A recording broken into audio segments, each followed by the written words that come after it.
Hello everyone. I am the Midnight Narrator and I am here today to help you. I know you are using this video to fall asleep, so before we begin, give the video a thumbs up and subscribe to the channel.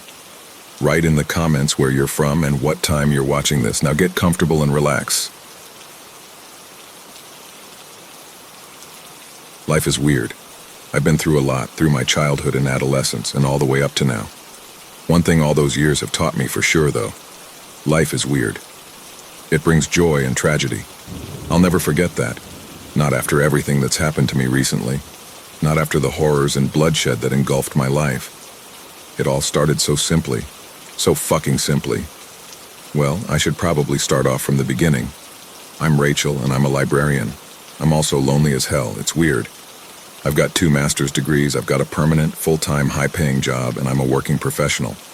I've got an excellent apartment, decked out just how I want it, and I love myself. I really do, just I seem to be the only one where that last one's concerned. Add to that, I don't have many friends, though that's my fault. I usually keep people at a distance. It's easier for me to live my life that way. Then everything changed, everything. You start to give up hope, you start to think everything will stay the same as it always has been, that nothing will ever change. Then life surprises you. I first saw him at the comic shop downtown. It was a big one of the main comic shops of the city I lived in. For my own reasons, all I'll say is it's a major West Coast Canadian one. I was paying for some trades of a particular limited series that was heavily based off of, to the point of being a spiritual sequel of a lesser-known British spy drama from the 80s. So there I am, waiting for my debit transaction to go through and wondering where I'm going to grab dinner tonight. I was making some small talk with the clerk as I did so, one who, oddly enough, I didn't know as he was new. Just started a couple weeks ago. Real nice guy, though. Really talkative. Then just as my transaction goes through and I'm about to leave, the guy behind me speaks up. "Hey, is that the comic based off of the Sandbaggers?" he asks, pointing to what I was buying. I widened my eyes a bit in surprise and, glancing at my comic, chuckled and nodded. "Yeah, it is. I kind of love the show," I said, smiling sheepishly. He laughed back. I narrowed my eyes a tad as I got a good look at him. He was cute.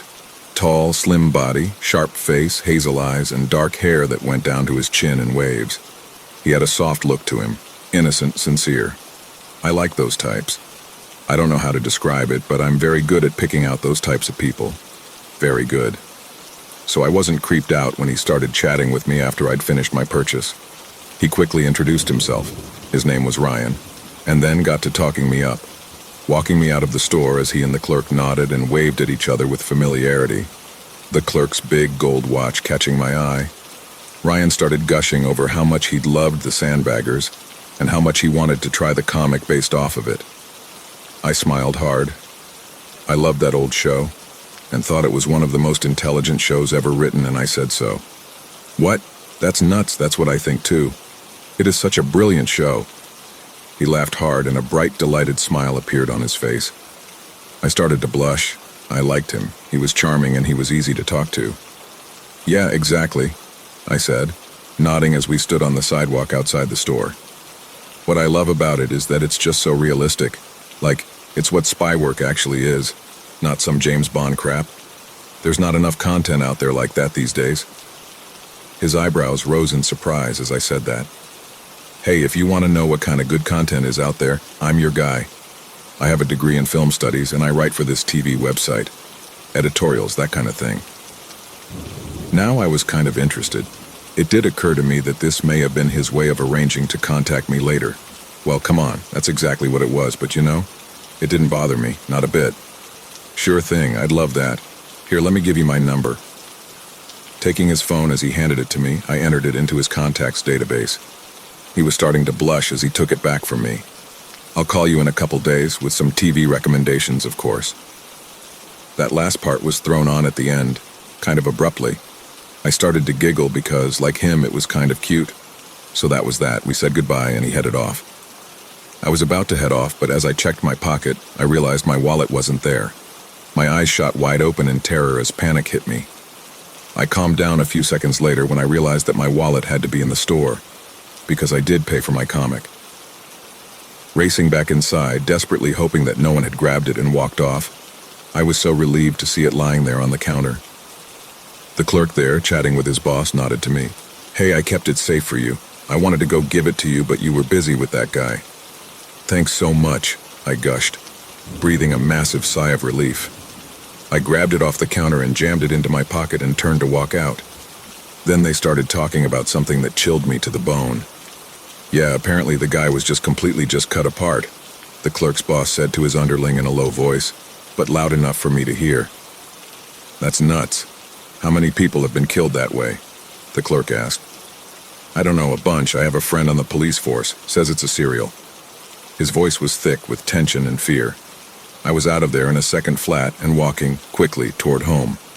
What they were talking about terrified me. Why did it terrify me? Well, it wasn't precisely because I'm afraid of serial killers. Well, I mean, who isn't? But it's because of an experience I had in the park a week ago. An experience where I nearly got killed. How do I begin? How do I describe it? I had just finished eating out and was heading home. I was strolling through the park and I heard something, the sounds of footsteps. I looked behind me and couldn't see much, but I knew they were getting close. I took off running. Moments later, I felt a rough, hard, cold grip grab onto my shoulder, and that set me off. I took off running faster than I'd ever thought possible. I didn't stop running until I was 3 blocks out of the park. I was crying when I got home, and when I climbed into bed, I was shaking. The next morning, it was in the news. A woman had been found, viciously mutilated and disemboweled, in the very park I was in the very section I was in. So I was on edge whenever I heard about stuff like that. How could you not be? Anyways, what else could I do? I lived my life. I got home from the comic shop and set the rest of the day to reading through my find. The art and the storyline was amazing and well worth the purchase. Midway through the book, I started to think about Ryan. I warmed up inside thinking of him. I didn't know him that well. I was going to have to get to know him better. But he was a guy showing interest in me. That never really happened. Something about me, right? It gets frustrating. Maybe it's because I didn't have good social skills growing up. I grew up in a kind of commune with my family and their friends outside of civilization. So even now I was still adjusting to it, you know? Dealing with men, dealing with other people. It was hard dealing with people. Let's just say I'm not exactly a people person, all things considered. But it was all right. I was improving clearly if a guy was interested in me. For the rest of the night I watched TV. On the news there was yet another report of the serial killer, and again, my blood ran cold. And again I tried to ignore what all my instincts were telling me of the news reports. The ways the bodies were torn apart. The deep gouges and incisions into them. The screaming of my logical reasoning telling me that no human could do that kind of damage to another human being. No, don't think about it. Don't think about it. It hasn't followed you here. Your past is in your past. I went to bed trying to bury my anxiety with sleep. It worked. The call came in the afternoon of the next day. When I heard Ryan's voice, I lit up. "Hi, Ryan," I shot out, brightly and energetically. "Rachel, it's so good to talk to you." His voice was enthusiastic, full of passion. I liked that. "Yeah, likewise," I remarked, my voice still happy. "So yeah, TV shows, what have you got for me?" Where to begin? After a brief moment of silence, he was talking again. "Let's talk about HBO first. They've got such great stuff. You got a pen and paper ready?" That was the start of a 3-hour-long phone conversation. The topic quickly drifted away from television into just life. Who Ryan was, what he was passionate about, that sort of thing. He was born in New York, but had lived in Canada ever since he graduated from university 6 years ago. He'd been on the East Coast till a year and a half ago, but had moved out here for a change of scenery, change of pace. So he put it. He loved television and film, and he was working as a production assistant on film and television productions here in the city. I'll be honest, I was smiling the whole way through the conversation. He was so interesting. Thinking back on that conversation now, I feel sad. I know I shouldn't, I've done nothing wrong, but with how things turned out. Anyways, the next evening we were walking together downtown, chatting as we headed for dinner. The conversation soon turned to my history. "So, Rach, where are you from?" My eyebrows shot up and I looked over at him. "What do you mean?" He laughed. "You know, where are you from? Where did you grow up? That kind of thing." My brow furrowed and I opened my mouth to speak, but nothing came out. How to begin describing my childhood and adolescence? Well, I started. I grew up in a commune in this rural area up north. His eyes went wide with interest. A commune? I've never met anyone who grew up on one of those. What was it like? Well, I don't know. It's weird, I said, laughing, getting uncomfortable with the conversation topic. Basically, we were very separated from civilization. It's what my family and their associates really believed, that, well, it's better this way for us. We were basically Amish. And you decided to leave? Yeah, it wasn't for me. I wanted more. I took a breath and continued. And I found it. I love my new life, and as hard as it is, I wouldn't trade it for anything. I meant it. I really meant it. This was what I'd chosen, and difficulties aside, it was what I loved. He nodded, and just then, we reached the diner we were going to eat at. Thank God. I don't like talking about my old life. I left the commune for a reason, and though I'll always be part of my family, I'm happier here in my new life. A half hour later, we were at our table eating some amazing fettuccine. I talked him into ordering pasta instead of steak, because I can't really eat animals. It just turns me off, doesn't mix well with me. It's something that's been with me since I was a kid. My family's the same way. Anyways, the place we were in was nice. Run down, but nice. The wallpaper was peeling, the dishes were piled up behind the counter, but it was a place you could learn to love. So, you hear about this serial killer stalking the city? Ryan asked, looking up from cutting up his food. I groaned. Oh God, don't even remind me, it's so horrifying, isn't it? My heart started to beat faster. I got anxious whenever anyone mentioned that person to me. I couldn't help it. I know it's awful, like I want to feel safe in this city, but I feel like I can't. I know, I feel the same way. I did. I really did. But anyways, I continued. Let's talk about something better than someone who murders people for fun. Ryan nodded, and we started talking about Christopher Nolan and his films. It was such a good conversation.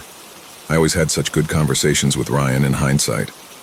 And I was feeling delightfully happy and tipsy as I was walking back to my place afterwards. It was just so great. It was so hard living in the city. My family told me it wasn't right for me, that it would be so hard for me, and it was. It really was, living in the city, being among the people but not really of them. Then Ryan came, and I realized that I could actually have someone, one person, to be close to be intimate with.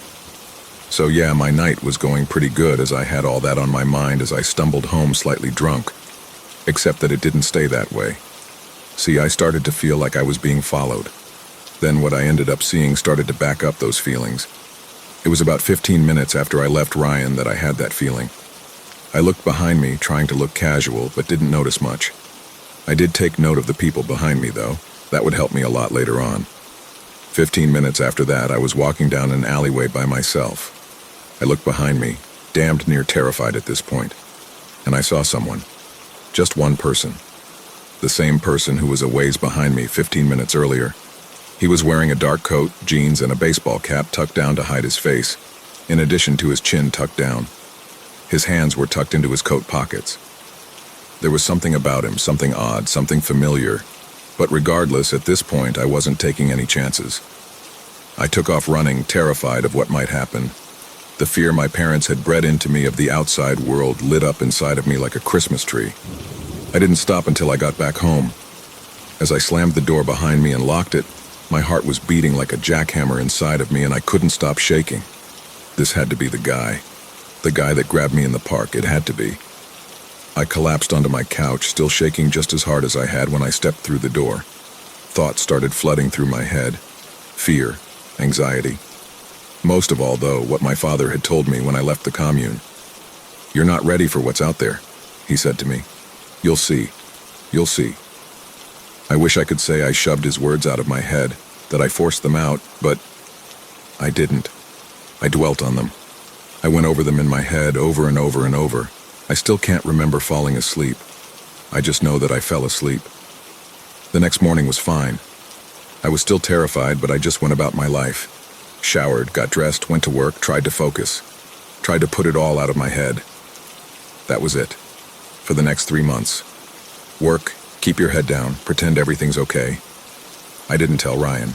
I couldn't, don't be stupid, I don't expect you to understand, but to involve him in this would be dangerous for both of us. I couldn't. For that time I withdrew. No more socializing with people at work. Just keep at your job. Don't let these people into your life. Basically, I had retreated to my comfort zone. I wasn't willing to let anyone in but Ryan. On that note, though, Ryan and me, it was grand. It was lovely. I got to know him so much better. I got to see how his eyes would light up when he'd watch Fellini, or when he'd read a screenplay from his filmmaking friends. I got to see how his voice would just get full of energy and excitement when talking about his sister and her kids, or when he was talking about his on-the-side work for a non-profit fighting sex trafficking. He was passionate and energetic about all the things that mattered, and soft and tender in all the right ways. One night, okay, goddammit, one fucking night he's in my bedroom, right? We'd just finished making love and we were talking. Things turned serious, though. Right after he finished asking me if I always go down this certain route when I'm walking home, he was telling me these things. He was telling me that he'd never felt this way about anyone before. He was telling me that it was important to him that I know that. He told me he really, honestly, truly cared about me and that I mattered to him. I mattered to him, I'll never forget that. Never. So, naturally, I was spending lots of time with him when I could. Because I was being stalked, I didn't feel comfortable eating out, so I stayed in and ordered in a lot. You do what you can, right? One night, something happened. Something that would impact everything else that happened afterwards. Ryan and I had just finished eating ordered-in Chinese food and watching a bunch of Shaw Brothers kung fu flicks. And then he looks at me with this excited gleam in his eye. "What?" I asked, my lips curling up in a giggle. I knew when he was up to something. He put his finger up, telling me as such to wait, and got up and trotted over to his bag. Kneeling down, he dug through it and then pulled out a box that was gift-wrapped. It was rectangular and not too big, but big enough. My eyes went wide as he walked over to the couch and, sitting down, handed it to me. "For me?" I asked, my eyes happily wide. He nodded, a huge grin on his face. Excited, I ripped the wrapping paper off only to see that it was a Superman statuette. My face broke out into a look of sheer joy because I loved Superman. He was my favorite superhero, and for Ryan to get me this, well, it showed what a sweetheart he was. I looked over at him and, grabbing his shirt, gave him a fierce kiss on the mouth. Leaning back, I looked at my new item. In the box, Superman was standing tall and proud, his fists on his hips and his chest thrust out. His eyes had this steely, far-sighted look in them, as if he's just looking out into all the realms of possibility. I loved it. I really fucking loved it. "Ryan," I said, looking over at him and smiling, "you are the biggest sweetheart imaginable." "I try," he said, cracking a grin. We spent the next 20 minutes opening it up and setting it up just right, where I could always have it in my line of sight whenever I was in the living room. Finally, it was on my TV stand, right next to my TV. It looked wonderful. Wonderful, yeah, fucking right. We'll get back to my Superman statuette later. For now, I'll go into how I was handling my stalker problem. I had to switch up my routine, change my activities to maintain some semblance of security. Like I said, I couldn't tell Ryan. In the midst of all this, I began planning on how to confront this person, this stalker. I had to trick him somehow, trap him. So naturally, I put a lot of thought and work into figuring him out as much as I could. A lot of work and thought. I ended up putting the work in, getting the resources I needed off the internet, studying how stalkers worked, how police and security organizations usually tailed a person. I studied how to figure out if you were being spied on, that kind of deal. Like I said, I put a lot of thought into this. It was interrupted, though. Interrupted by what I saw on the news one evening in the midst of all this. It was the afternoon, and it was breaking news. A leaked confidential police report describing the murders of the serial killer as not having possibly been committed by a human being, but rather by some sort of animal or beast. That's the rub, though. It couldn't have been an animal or beast because, as the report went on to say, they were too methodical, too planned out, too typical of a serial killer. My heart went heavy. It had followed me here. My past had followed me here. Everything my parents told me that would happen had happened. The one that looks human but isn't, of course. "You can't run," my mother told me. I remembered it as clear as if it were yesterday. You can't run. But I put that aside. I had to focus on the now. So I worked and I thought on how to fix my stalker problem for good. Yeah, I thought and thought and thought. Finally, inevitably, my train of thought moved to my stalker and how familiar he looked. He did look familiar from the glimpse I got of him. There was something about him, his hair, and the shape of his face. Then it hit me. When Ryan and I were in bed some time back, and he asked me about the route I went down once when walking home. That was a route I invented to dodge my stalker. I'd never told anyone about it. How could Ryan know about it? That dawning realization, it shattered me. Thinking it all through, I started to get suspicious. Very, very suspicious. Then I thought of something else.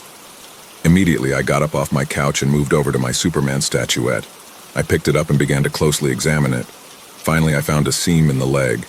Grabbing a butter knife from the kitchen, I pried the seam open just a tad, just a tiny little bit. I saw a wire running through it.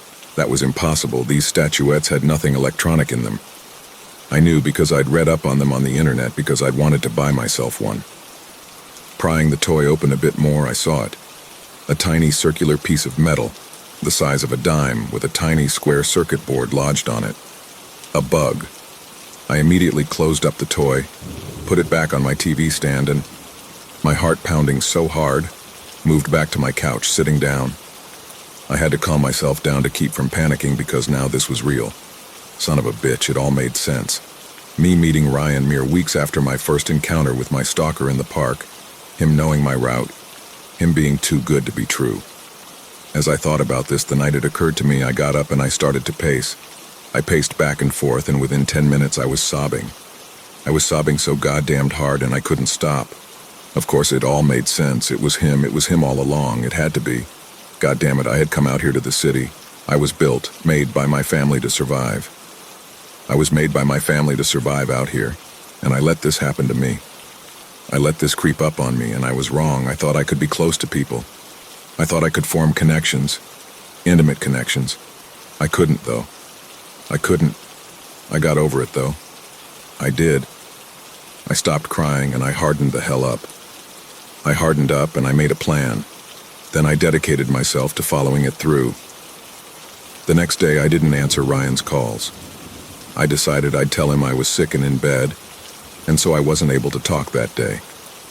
The next weekend, I was having dinner with Ryan at an extremely swanky restaurant he'd taken me out to. He was wearing a nice, sleek suit that he'd bought just for the occasion, even though he couldn't really afford it. He was really dorky that way, lovably so. At least that's what I thought before I'd figured out his whole game. I was wearing a nice red dress, one that hugged my slim figure and accentuated my auburn hair. "So," Ryan said, cutting into his steak, "what would you say about New York?" "New York?" I asked, raising my eyebrows as I sipped my wine. Looking at him, I wondered what happened to him in his life to turn him into such a liar. He cracked a grin that looked so fucking fake at the time, knowing what I knew then, and continued. "Well, see, I've been saving up for a trip to the Big Apple for years, and I'd love for you to come with me. I think you'd get a lot out of it, especially from seeing the New York Public Library."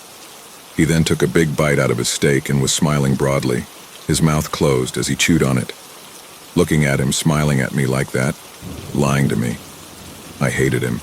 I hated him and wondered what he'd look like laying in front of me. His neck snapped. Of course, I didn't show that I was thinking that. I lit up my face. "I'd love that, Ryan." My voice was exuberant, full of life. "Okay," I said, my voice getting playfully firm. "Let's get down to business. We need to hammer out details. When should we go exactly?" Ryan laughed out loud, almost choking on his meat. "Whoa, slow down, slow down." He put his hand up, chuckling. "I figure we'll see what time we can get off next year, and then we'll go from there." At this, he reached out and clasped my hands in his, looking into my eyes. "Rachel Norris, I love you, and I cannot wait to explore the greatest city in the world with you." Then he lifted my hands and kissed them, his eyes still locked on mine. I smiled back, but as I did so, I was wondering things like how I could best neutralize him when the time came. I got home that night, and I knew the time had pretty much arrived. For the past week, I'd been altering my route, but I was continually being followed, continually trailed. Sometimes I saw my stalker, Ryan, sometimes I saw Ryan. Other times I didn't. I caught him, though. I caught him at just the right time. He was walking down an alleyway and looking around all puzzled, wondering where I'd disappeared to. He never saw me coming. He never saw me shoot out from behind him faster than any other person could move and slam the black bag down over his head. He never had a chance as I got him in the sleeper hold and felt his mad, rabid struggles very quickly ebb down into nothing. Picking him up over my shoulder and feeling his big metallic watch bang slightly against my back, I headed home. I moved through the alleyways, staying out of sight, and finally made it. Slamming my door shut behind me, I dropped the guy onto the floor. I got his stuff of him, the usual. His gun, badge, cell phone, all that stuff. Then I noticed something. His watch. It was big and it was gold, just like the clerk back at the comic shop. The one that Ryan had later told me he was close friends with, ever since the clerk had started working there. So that's what his cover was. Turning the unconscious man over and ripping his hat off, it was clear to me it wasn't Ryan, it was indeed the clerk, of course. The Superman toy as a listening device, coincidentally sold from his very comic store. Of fucking course. I wanted to break down crying for how horribly I'd treated Ryan in my mind. My man, my baby, and I thought he was some sort of horrible traitor. I didn't want to think about it. I again focused on the now. I didn't waste time. I reached down, gripped the clerk's neck, and in the next few seconds made sure he'd never be a danger to me again. Then he came in. Ryan came in. I only noticed him because I heard him gasp and drop his keys. The keys I'd given him to my place 2 weeks ago. Behind me. I stood up with a start and whirled around, my eyes going wide as I saw him. "Ryan," I shot out, I can explain." My voice was quick, panicked, anxious, scared. His eyes were wide with horror, fear, shock. "Rachel? What the fuck is going on? Did you kill that guy?" I opened my mouth to respond, but nothing came out. Everything was coming down around me. "You can't run," my mother told me all those years ago. Her words playing over and over again in my head. Before I could answer, he walked over to the body and slowly reached down and picked up my stalker's badge. His police badge. Ryan looked up at me, looking into my eyes, the eyes he'd loved so much before. The eyes which tears were streaming out of now, and I could see in his eyes, there was no love anymore, no more trust. He didn't know me. "Ryan," I croaked through my tears. "Please. Stay the hell away from me," he said, quickly, quietly, cutting me off as he backed away. That was when I knew. I knew it was over. My relationship, the first most true one I'd ever had, was over, and so was my time here. "You can't run," my mother told me. "You can't run from what you are." I remember those words, her telling me through her mandibles, her 23 eyes gazing down at me lovingly but sadly. My father standing next to her, his 6 gray fuzzed legs stomping around restlessly as he beat his upper limbs against his thick, dark brown carapace. I was crying as I decided what to do. I was crying as I leapt forward, faster than any human could ever move, and slammed the door shut. I was crying as I turned and started the transformation, and though I wasn't crying when I pinned Ryan to the floor and began to eat him, because I couldn't cry in that form, I wept inside. I did. More than I could have imagined I ever would. It was a simple matter, getting out of town. 3 days later, after a hell of a lot of plane and train rides, I was in Central Europe, where I am now. I'm in a part of it that's nice, a part that reminds me of home.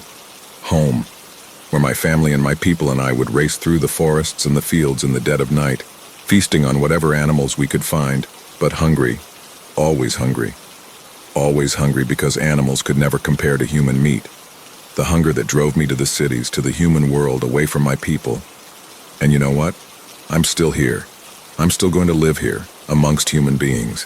Because this is the life I've chosen, and I'll be damned if tragedy or an overzealous police hunt for me is going to cause me to throw it all away. I'll keep finding food, and I'll cover my tracks better this time. Because it's what I was always meant for. Life is weird.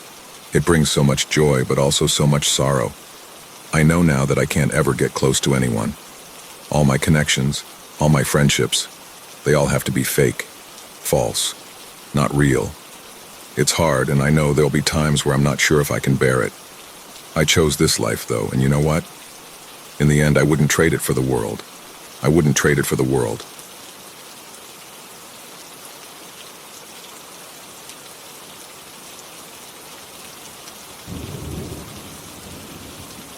When I was 24, my older brother died.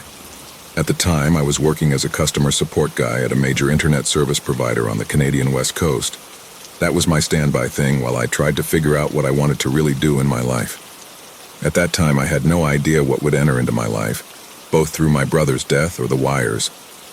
I'd gotten home that night, made dinner, and was relaxing with some of Netflix's crime documentaries when I got the knock on the door. It was two police officers with the RCMP, Royal Canadian Mounted Police, our national police service. One of the officers was an older black woman with frizzy hair that was tied back, and the other was an Asian man that looked to be about early 20s and with a shaved head. My brow furrowing with confusion, I listened as the older female officer asked if I was Robert Fellows, brother of John Fellows, and I nodded that yes, I was.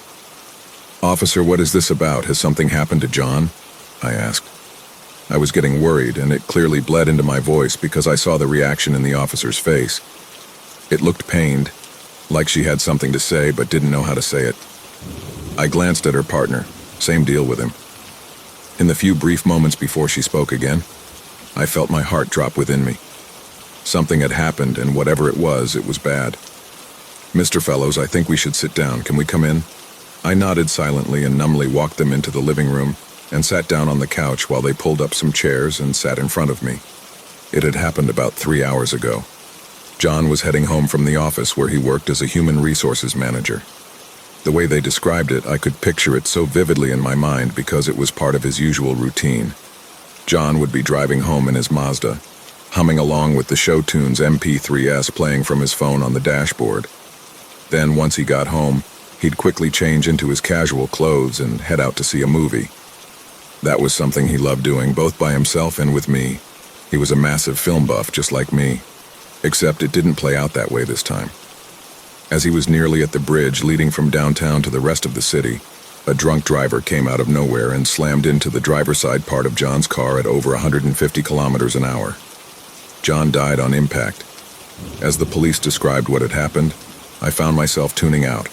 I found myself not caring, not really, that they had the driver in custody and were charging him for what he'd done, and that he'd likely spend decades in prison or any of that stuff. My brother was dead. That was what mattered. That was what the reality was. I finally, after what seemed like an eternity, looked up at the police officers. I could tell what my face was like based on what I saw in theirs. They looked like they were hurting by how they saw me hurting.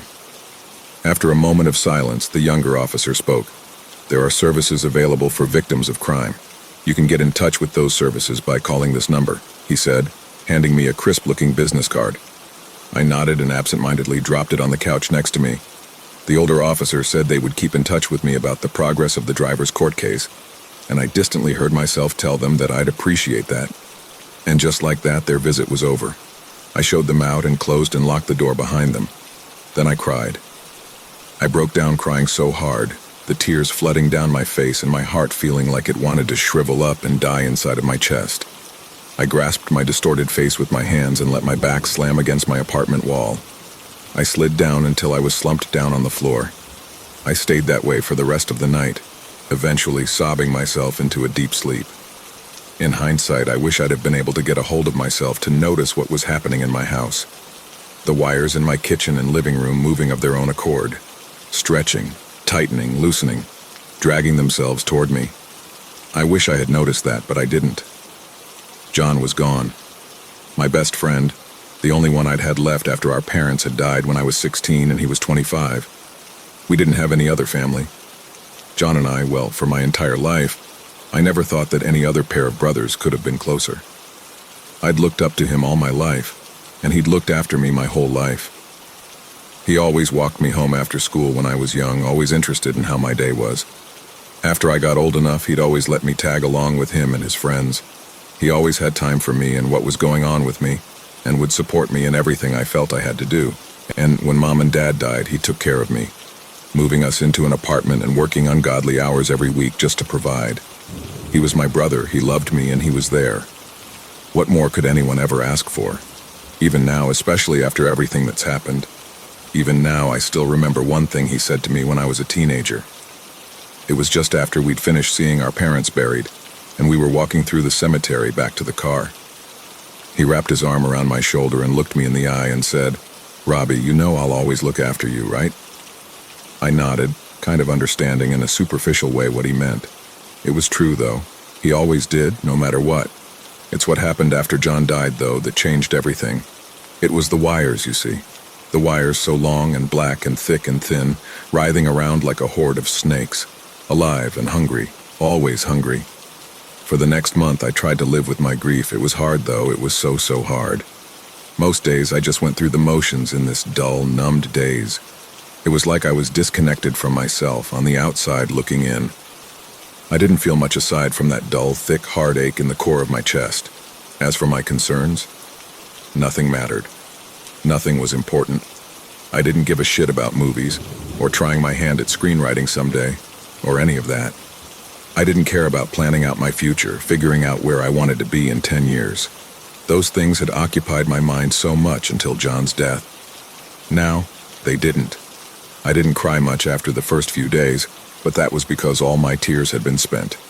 The damage that the tears illustrated was still there, and it was still moving. That was how it went. The hours and days and then weeks eventually bled together into this vast, endless, and indiscernible soup, and I lived my life accordingly. I was pulled into my boss's office at work about a month after John's death. "Look, son," he said, his middle-aged eyes full to the brim with barely hidden disappointment. "I understand what's happened to you has been hard, but you need to pick yourself up." I sat there, slumped in the chair, staring at him. I was wearing clothes that were unwashed and that had been slept in for the past 5 days. I was unshaved, with rough and dirty-looking stubble all over my face. I hadn't showered for 2 days. I listened to him tell me that if I needed to, I could take time off. That wasn't the only thing, though. He stressed that with me falling behind on my work in some areas and outright not meeting expectations in others, if things didn't change, it was either take the time off or get fired. I wanted to tell him what I really felt, that I didn't really give a shit if he fired me or not. I didn't, though. I mumbled that I'd take the time off, and an hour later I was back home for the first day of 2 weeks off. That night was when it all really started. I went to bed the moment I got home. I was asleep less than 15 minutes later. When I woke up, I was in pitch darkness, and tightly bound with what could only have been electrical cords. When I say electrical cords, I mean stuff like computer power cables, HDMI cables, headphone wires, that kind of thing. Wires.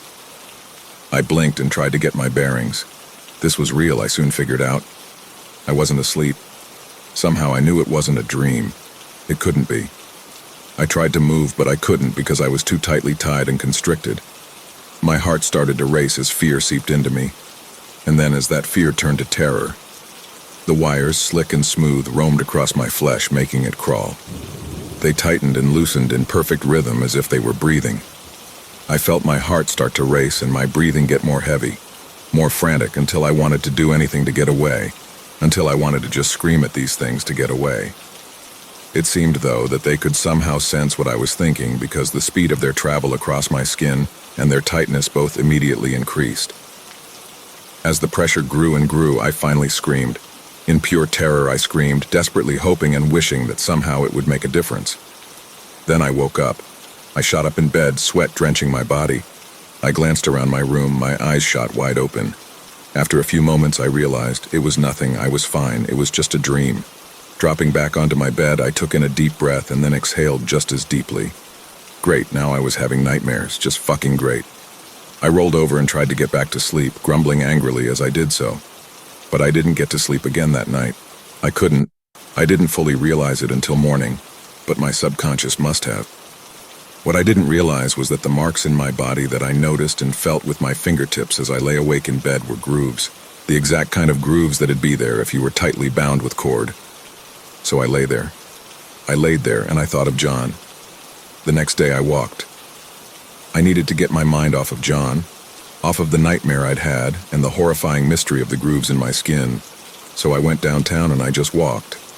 I found myself strolling down through a rundown part of town, mainly abandoned. The grassy area was full of untended weeds, and sticking like a sore thumb out of the mass of weeds were abandoned, burned-out buildings. Catching sight of a particular one, a tall, block-shaped one whose face was marked equally by graffiti and burn marks, I felt intrigued. Something about it, dunno how else to describe it.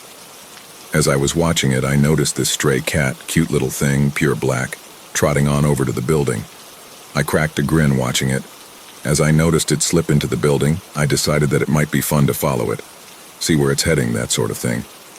So, me being the person I was, I started to jog on over to the building. 10 minutes later, I was stomping through an upper-floor corridor. It turns out the building was a burnt-out hotel, an old one too, probably from the 50s. The air smelt of smoke and age, and the walls were dilapidated and broken apart. I had to be careful to watch my step, lest I fall through the ground to a quick and untimely death. As I walked, I started to wonder what the hell I was even doing here. This was stupid and dangerous. What if I fell or got hurt some other way? I was in the middle of nowhere and no one knew where I was. This was fucking ridiculous. Well, that was that. I was on the verge of leaving to go home, but then I heard it. I heard the music. It sounded like a faint but beautiful song consisting largely of buzzing. Recalling that music now, I can't help but shudder and want to lock myself in my closet. But somehow, it sounded so utterly beautiful at that moment. I found myself walking, then jogging, then running toward that music. Up a flight of stairs, through 2 apartments with broken walls to another corridor, then down another hallway. Turning down a hallway, then into an apartment. To this day, still not quite sure what I was expecting. I certainly wasn't expecting what I actually ended up seeing. What I saw was something from another world. It had to be. It was a writhing, endless mass of wires. All black, all connected and all entangled. Entangled so much that an army could never hope to untangle them all, even if they had 100 years. The wires pulsated as they loosened and tightened. They even got thicker and thinner, like snakes do when they breathe. I stood there, frozen as the perfect memory of my nightmare floated into my conscious awareness. And as my mind took that into account and tried to somehow make sense of what I was seeing. As I stared at them, it clicked what they all reminded me of. A horde of snakes. A giant mass of black, electric snakes. Staring at those things, I felt dread creep into my heart. This was wrong. Against nature, even. This shouldn't exist. As that realization seeped into my mind, panic rose within me. My heart began to race again, and I felt sweat begin to drip down my forehead, as a mad, desperate, overwhelming desire to just run began to consume me. Finally, I acted on that desire. I swung around and took off at a run toward the door. Except it was no longer there. Where it was a wall of wires moving and breathing, as it were, with their loosening and tightening and thickening and thinning. It finally clicked. This wasn't the apartment building, it was somewhere else, somewhere different. I felt trapped, constrained, separated from everything and everyone I knew. I felt rise within me a desperate panic. What was I going to do? How could I survive this? After a few brief moments, I couldn't help it anymore. I screamed in a mad panic. At that moment, I think I got its attention because immediately they shot out and wrapped themselves around me, drawing me into the mass. Panic overwhelmed me and I began to fight and thrash about mindlessly, my heart slamming into my chest over and over and over again. I felt tears run down my face, and sweat streamed down my forehead as the living wires coiled around me and sucked me in deeper and deeper into their mass. Their grip on my body grew tighter and tighter every moment, even to the point where I knew if they got any tighter, my bones would snap. That wasn't the most horrible part, though. They were alive, almost as if they were this massive set of snake-like animals. The wires felt smooth and slick as they traversed across my skin, and as they tightened around my arms and legs and face and throat. I tried to control my breathing, but I couldn't. I was panicking so much I was hyperventilating. As I thrashed and fought, I heard myself sobbing vigorously. I felt so helpless, and I did feel like I was going to die there. Then I heard it. It came into my ears as I felt that presence from my nightmare approach. It was whispering, of a voice that couldn't be human, and in a language that no human mouth or tongue could ever hope to pronounce even a word of. But it was there in my ear, speaking to me. What it said to me, to this day, makes my blood run cold. What it said to me, whispering closely, so closely, as if it were a lover whose mouth was mere millimeters away from my ear, was, "You can come to be with us, and there you can join our mass." I screamed wildly, completely out of control as raw terror overtook me. All I could think before I blacked out was, "John, I love you." You can imagine that it was the surprise of my life when I woke up in my bed. It was evening, and for some reason I was thinking of John. Somehow he was stuck in my mind, the way he'd be when we'd parted ways after an evening of socializing with each other. It was odd, but I didn't concern myself with it because I had more pressing issues, obviously. I glanced around frantically, wondering what the fuck was going on. It couldn't have been another nightmare because I was still dressed in the clothes I wore out that day. I jumped out of bed and moved over to the window, pulling the blinds open. It was dark out, the night lit up by the city lights and the moon in the sky. Okay, it was night, great. I wasn't going to stick around to admire it all, though. Something was happening, something horrible. I didn't know what it was, but I knew I had to get out. I decided I'd leave the city, move up north into the woods, then figure out what to do next. The woods where there'd be no fucking cords or wires. An hour later, I was packing my bags, and I was finally ready to leave. I packed in the bathroom because I didn't want any of the wires in my apartment to see me get ready. I know, that sounds batshit crazy, but can you blame me after what I'd been through? Like I said, I had no idea what was going on. My heart was pounding furiously, powered by raw fear and anxiety, as I tried to plan out how I'd survive all of this. Why was this happening to me? What was this living mass? All sorts of questions running through my head. In the end, I silenced all of the questions and got back to packing, hoping that since I was in the bathroom, I'd be able to just slip out. It was no good, though. I was so focused on packing, so focused on getting out, that I wasn't thinking coherently. If I had, I'd have known to have thoroughly checked my bathroom, and if I'd done that, I'd have noticed a thin charger cord for my electric razor peeking out of the bottom bathroom cupboard. The wires got to me just as I was walking to my apartment door with my backpack slung around a shoulder. First, it was my phone cord that shot out and wrapped itself around my ankle. Then my computer cords somehow made way longer. And my phone cords and my TV cords shot out of their respective rooms to entangle themselves around my arms and body. I immediately began to fight wildly in a terrified frenzy, hoping against hope that I could get the hell away from these things and survive. I needed to get out. I needed to free myself. And the more time passed where I didn't, the more panic consumed me. As I did, I heard the whisper of the presence from the wires in my ear. The mass, you will join our mass. It got louder and louder and closer as I struggled. As I struggled, more wires, coming seemingly from nowhere, shot out to wrap themselves around me. Soon I was on the ground and covered from head to toe in wires that were tightening so much. It felt like pure hell, like I was in the grip of some monster from a campfire story.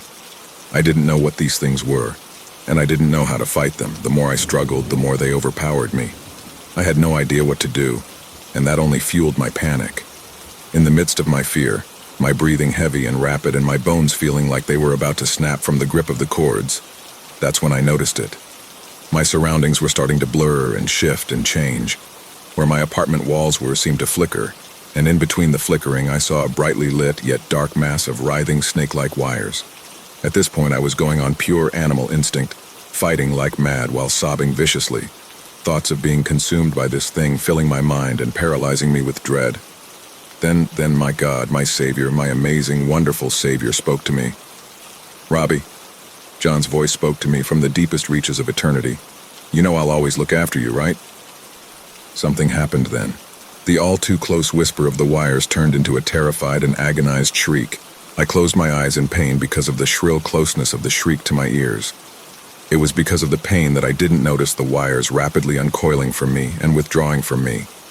By the time I really came to and opened my eyes, there were no wires anymore. At least none where they shouldn't be. I saw him too. Shakily pulling myself up to my feet, I saw him standing in front of me, just as if he had never died. Just as if he had come over to watch a movie with me. He was smiling softly with warmth in his eyes. "Don't worry about the mass," John said softly. "They won't come after you anymore. I won't let them. I love you, you know." I wanted to respond. I wanted to run to hug him. I wanted to do a million things, but I couldn't on account of me blacking out immediately after he spoke to me. What's the rest of the story? I woke up the next day in bed feeling warm and safe. I went into work the next day with clean, freshly ironed clothes and a strong work ethic. I felt like $1 million, and I acted like it too. Life was back on track and my grief was gone too. I loved my brother and he loved me. Even now. Even after what had happened, that was 5 years ago. I finally got my life back on track and got into screenwriting, an old dream of mine. Now I'm part of the writing staff for a small league Canadian medical drama. Not anything huge, but it pays the bills. Life is good for the most part. I've even met a special someone who I hope will end up my wife sometime in the next few years. But still, I still dream about them. About the mass, the wires. I still dream about them, and in those dreams, the whispers come to me. They whisper that it won't last, that someday they'll have me. Something else has happened recently that I find troubling. At various points, I find it hard to think of my brother. At times, crazily, I can't even remember what his face looked like. At those moments, I feel a wave of terror and vulnerability wash over me, and I think of the wires. Wherever they are, I think of them still writhing and sliding over each other in a gigantic uniform mass. I try not to believe the wires. I try not to.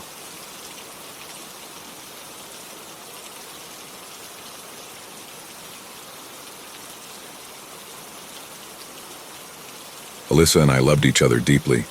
No, not that way, we were only just friends. But we were close enough that we were basically brother and sister. Where did we begin? Well, I'd known her for as long as I could remember. I vaguely remember being 6 and thinking that, because we were so close, we were going to get married one day. Typical kid logic, right? But as we grew, we become even closer. And as we went through elementary school, then middle school, then high school, and then university, it was always Alyssa and Jeff. Jeff and Alyssa, always. I remember coaching her on how to ask out her crush when we were 13, or the time we ended up running across a bunch of backyards in the middle of the night after our very first party got crashed by the cops at 16, or how I was there for her when she gave up her baby for adoption when we were 19, because the father was a deadbeat who refused to acknowledge that it was his, and she didn't think she could raise a child alone. That was rough on her, real rough, but I helped see her through it. Something she said to me then stands out to me even now. "Jeff," she said, as we both sat on her bed, her wiping the tears away from her red and puffy eyes, "we really lucked out finding each other, didn't we?" We did. We really did. But I try not to think about her, to be honest. I try not to because it hurts too much. I have to go back to when everything started to unravel. It all started when we were just out of university. I was 24, and so was Alyssa.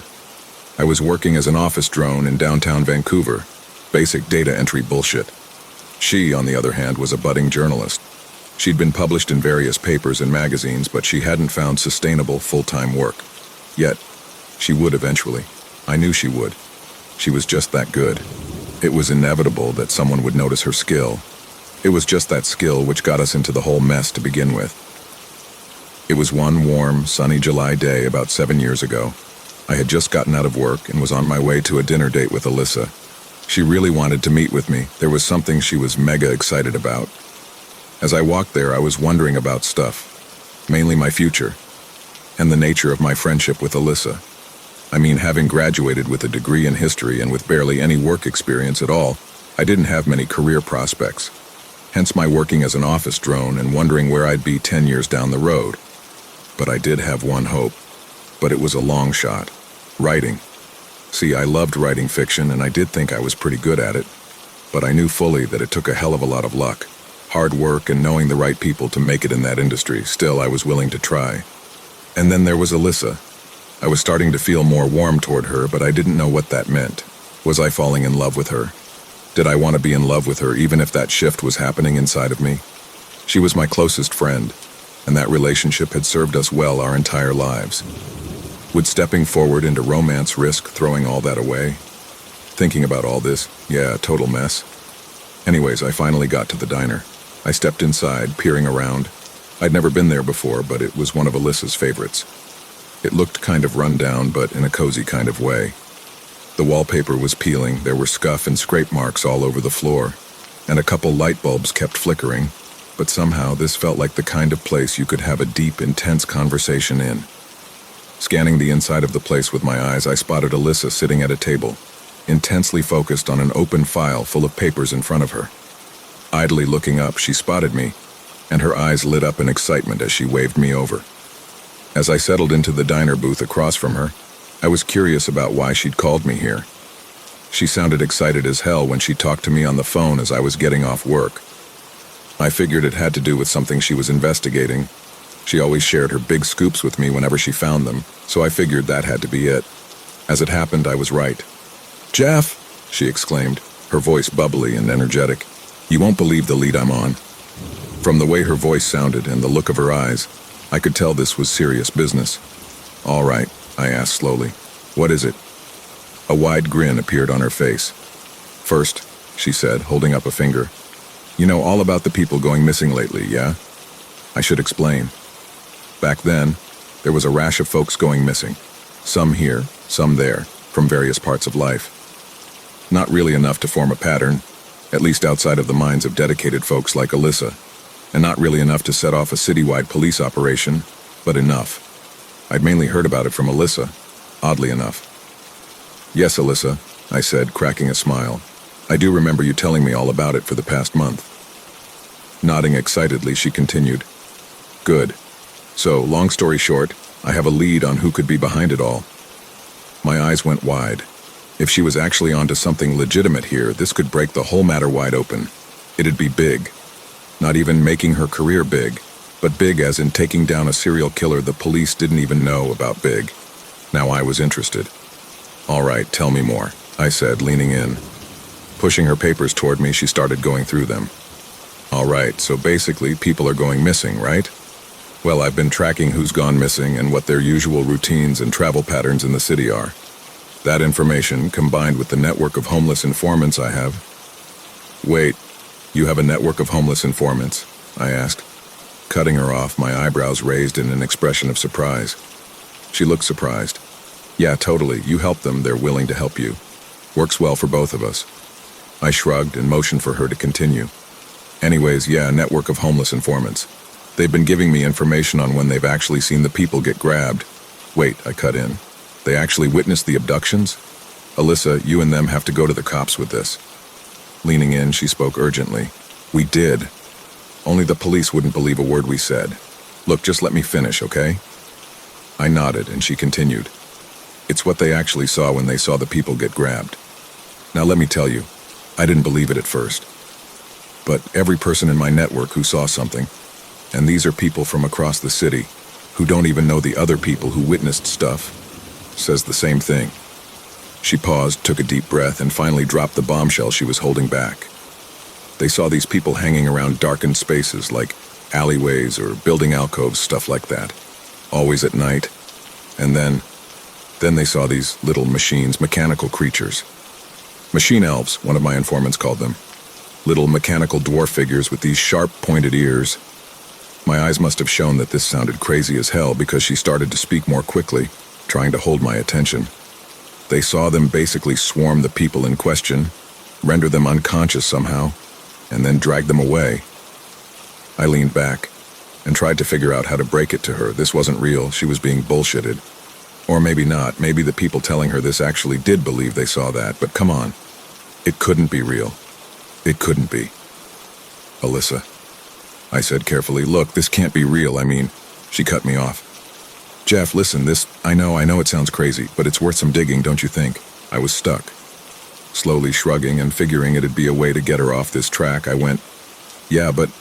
Great, she shot out brightly, cutting me off again. Then you'll come with me to their hideout tonight.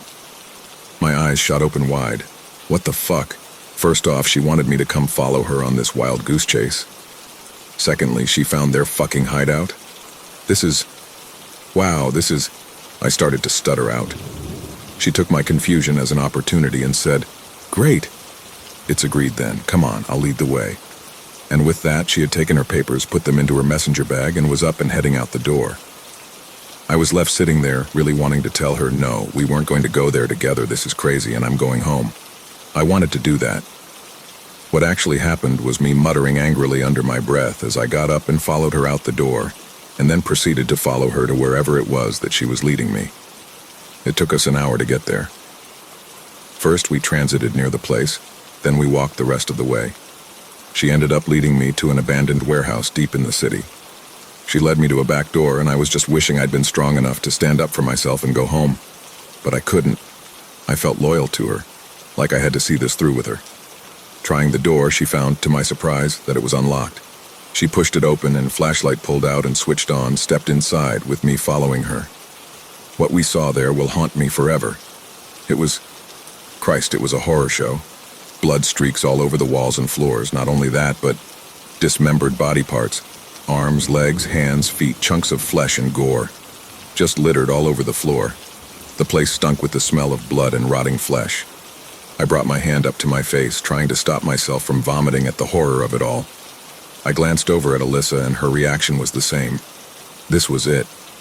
This was where I'm going to make my stand. I thought to myself. Alyssa, I whispered urgently, we should go. We should really go and let the police handle this.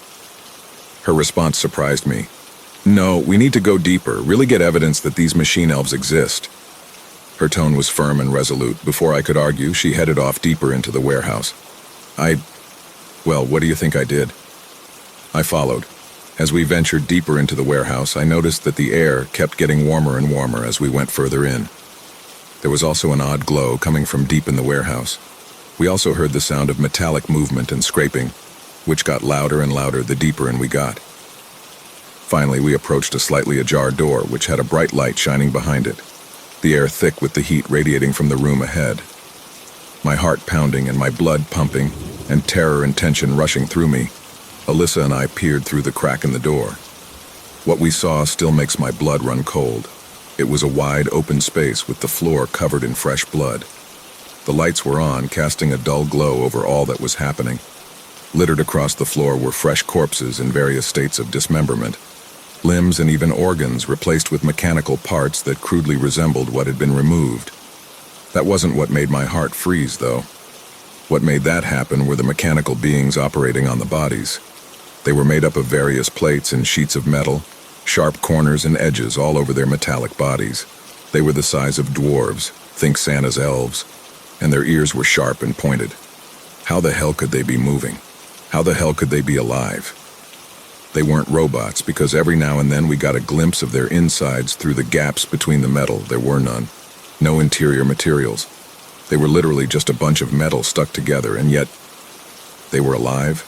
This didn't make any damn sense. The blood covering the floor reeked to high heaven. I don't know if I can properly convey the horror of all this. All these bodies just laying there, cut wide open in pools of their own blood. The mechanical elves drilling crude metal arms into the shoulders of the corpses, where the arms had been amputated.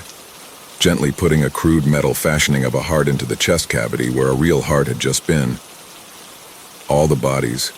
These things just cutting and slicing arms off and cutting out hearts and stomachs and then putting in crude mechanical limbs and organs. It just... Fucking Christ, it was insane. I glanced over at Alyssa as we witnessed this. Her eyes were shot wide with terror and fascination, and her mouth had dropped open completely. As we watched, I noticed her finally fumble to get her phone out to snap photos of these things. But as she fumbled, the phone fell out of her hand. With us desperately grasping for it, it hit the ground with a loud clatter. Inside the room, the machine beings stopped everything they were doing and quickly swerved their heads in our direction. Alyssa and I froze.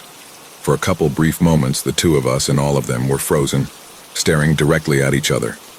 Then a bunch of the mechanical elves, I don't know what else to call them, started to race toward us. Fight or flight kicked in, and Alyssa and I took off running. We raced through the warehouse, desperately trying to make it outside. We could hear, practically feel, the elves behind us in hot pursuit. Every time I gave a quick glance behind us, they were closer. Just the noise they were making, clank, clank, clank, getting closer and closer, our fear shooting higher and higher the nearer they drew to us. Finally, before we knew it, we burst out into the cool night air and took off running toward the closest SkyTrain station. We ran and ran and ran and didn't stop until we had been running outside for a good 10 minutes. Slowing to a stop outside a closed storefront and leaning against the window, panting hard in a desperate attempt to catch our breaths, we glanced at each other. Alyssa's eyes were filled with terror. We both knew that she never expected this. I thought that maybe she never even expected her hunch to actually pan out. Maybe to her it was just a kind of game, like playing investigative reporter, only now it was all too horrifyingly real. Long story short, we made it to a SkyTrain station and headed straight to the nearest open police station. We told everything to the interviewing officer. Of course, she didn't believe a word she said, but we managed to prevail on her to send a couple officers to investigate. We never expected what happened next. We were sitting in the office trying to calm our nerves, which were still rattled. And then the officer who had interviewed us earlier burst in. She looked pissed. "What the hell kind of game do you two think you're playing?" she asked in an accusatory fashion, an angry edge to her voice. We just looked at her, then at ourselves, then at her, unsure of what to say. In our silence, she continued. "We searched the entire building. Not a sign of anything out of order. No bloodstains, no body parts, and sure as fuck no goddamned mechanical elves." She yelled the last part. In the end, she ended up telling us that against her better judgment, she wasn't going to charge us for wasting police time, but that if she ever saw either of us again in cases where we weren't reporting actual real-life crimes, we'd regret it. Then she kicked us out of the building. Alyssa and I numbly parted ways and headed to our respective homes. Neither of us really knew what to think. What the hell was that back there? What the hell happened? But what else to do? I got home and went to bed, but not before calling Alyssa to make sure she made it home all right. We didn't talk much on the phone, just checking in with each other. Sleep came fast that night. I got up in the morning, went to work, and tried to forget what had happened. I mean, you may think that's crazy. How could I just go back to living my life, seeing what I'd seen? But witnessing something like that, it does something to you. You don't try to attack it head on or even solve it, really. You just try to go back to life and forget it exists. It wasn't like that with Alyssa, though. She wouldn't let herself forget it all. On my way home from work, I got a call on my cell phone. It was her. I picked it up. "Alyssa?" I asked. "Hey, Jeff?" she asked back. Her voice was small, hesitant. I could tell she was still impacted by what had happened last night. After a moment of silence from both of us, she continued. "Jeff, we have to get to the bottom of what happened." I blew up at this. I still don't know why. I guess everything that had happened, all the stress and fear it built up in me, just burst forth. No fucking way," I yelled into the phone. Alyssa didn't respond, so I continued. "You dragged me out there when I didn't even want to fucking go, and then we see all this horrible stuff. And we just barely get away, and now you want to go and kick the nest again? No, count me out. Count me the fuck out." She was silent for a long time. Then she spoke very quietly. "Okay, all right, I'll figure it out myself. Goodbye, Jeff." Then she hung up. I didn't hear from her for a long time after that. I didn't see her either. As it stood, I didn't care. Something about what we saw there, what nearly happened to us, I'm just gonna be honest, it scared me. It scared the living shit out of me, and I wanted nothing more than to put it behind me, pretend it didn't exist, and pray those things didn't find me. If doing that cost me my friendship with Alyssa, so be it. So I went to work, and I finally decided to pursue my dream of writing. I started to send stories off to magazines and anthologies. About a month later, I'd received word that one had been accepted into a major genre fiction magazine. That was about a day before Alyssa re-established contact with me. I was at home on my day off, watching a movie I'd gotten from the library late in the evening. I was really relaxed, calm, and happy. It hadn't occurred to me at the time, but not only had I put what I witnessed behind me, I had put Alyssa behind me as well. So I encountered mixed feelings, to put it mildly, when I noticed her name on my ringing smartphone. Slowly, hesitantly, I answered the phone and put it to my ear. I heard Alyssa's hesitant, careful voice speak from the other end. "Jeff?" "Hey, Alyssa," I said politely, trying to keep things level. I didn't know how to really conduct things, not after what had happened and not after we'd been out of contact for so long.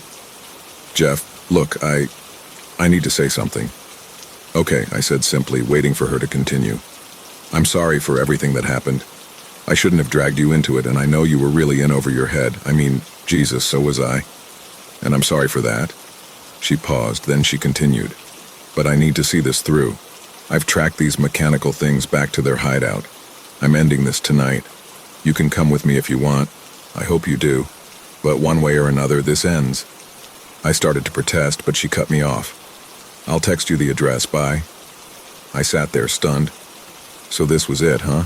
As I thought on this, my phone dinged, and I glanced at it. There it was, the address of the building. But something odd happened. I found myself actually debating on whether or not I should go. After how I was nearly murdered by those things, I was actually considering going up against them again. It was crazy, insane. But I couldn't leave Alyssa to go up against them alone.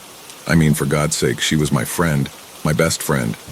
I went back and forth on it for the next half hour, but in the end there was no real choice. I tried to get there on transit. Unfortunately, a medical emergency at one of the stations delayed the train for about 40 minutes. It would turn out to be a fateful turn of events. I made it there close to midnight. It was a different warehouse on the other end of the city, but as I approached, I could vaguely hear the mechanical movements inside. I ventured inside, the heat and raw stench of blood hitting me. As I ventured deeper into the warehouse, close to the door of the room where these things were based, I noticed what Alyssa had brought: homemade explosives. Big ones, and lots of them too. Enough to take down this entire building. But if the explosives were here, where was she? My heart racing, I gently and carefully opened the door to the room where the mechanical elves were located and peeked inside. What I saw, it shattered me. All the bodies being operated on, but not just that. I saw Alyssa, dead, laying on the floor, her stomach cut wide open as the mechanical elves carefully removed her heart, stomach, and lungs. Setting her organs down on the floor, they gently put crude mechanical facsimiles of her organs where her actual organs had been. She was just fucking lying there, her eyes all glassy and lifeless. Everything she'd ever been, everything I knew her to be, fucking gone, because of these little fucking bastards. I was numb when I gently closed the door. I was numb when I walked over to the explosives and set the timer. I was numb as I took off running out of the warehouse and down the street, and I was numb when the warehouse went up in a massive ball of flame after I was 2 blocks away. The police ended up investigating me for the warehouse explosion and Alyssa's disappearance, but in the end they couldn't dig up any clear evidence, so I was left alone. In the end I moved to Toronto. I couldn't stay in Vancouver. Too many memories. I did end up pursuing my dream. As of now I have 2 novels out, with a 3rd on the way. One of them's won a number of awards, but even now, with my life so radically different and changed, I've never forgotten, and I will never forget Alyssa. Most of all, I will never, ever forget those mechanical things. Even now, I still dream of them.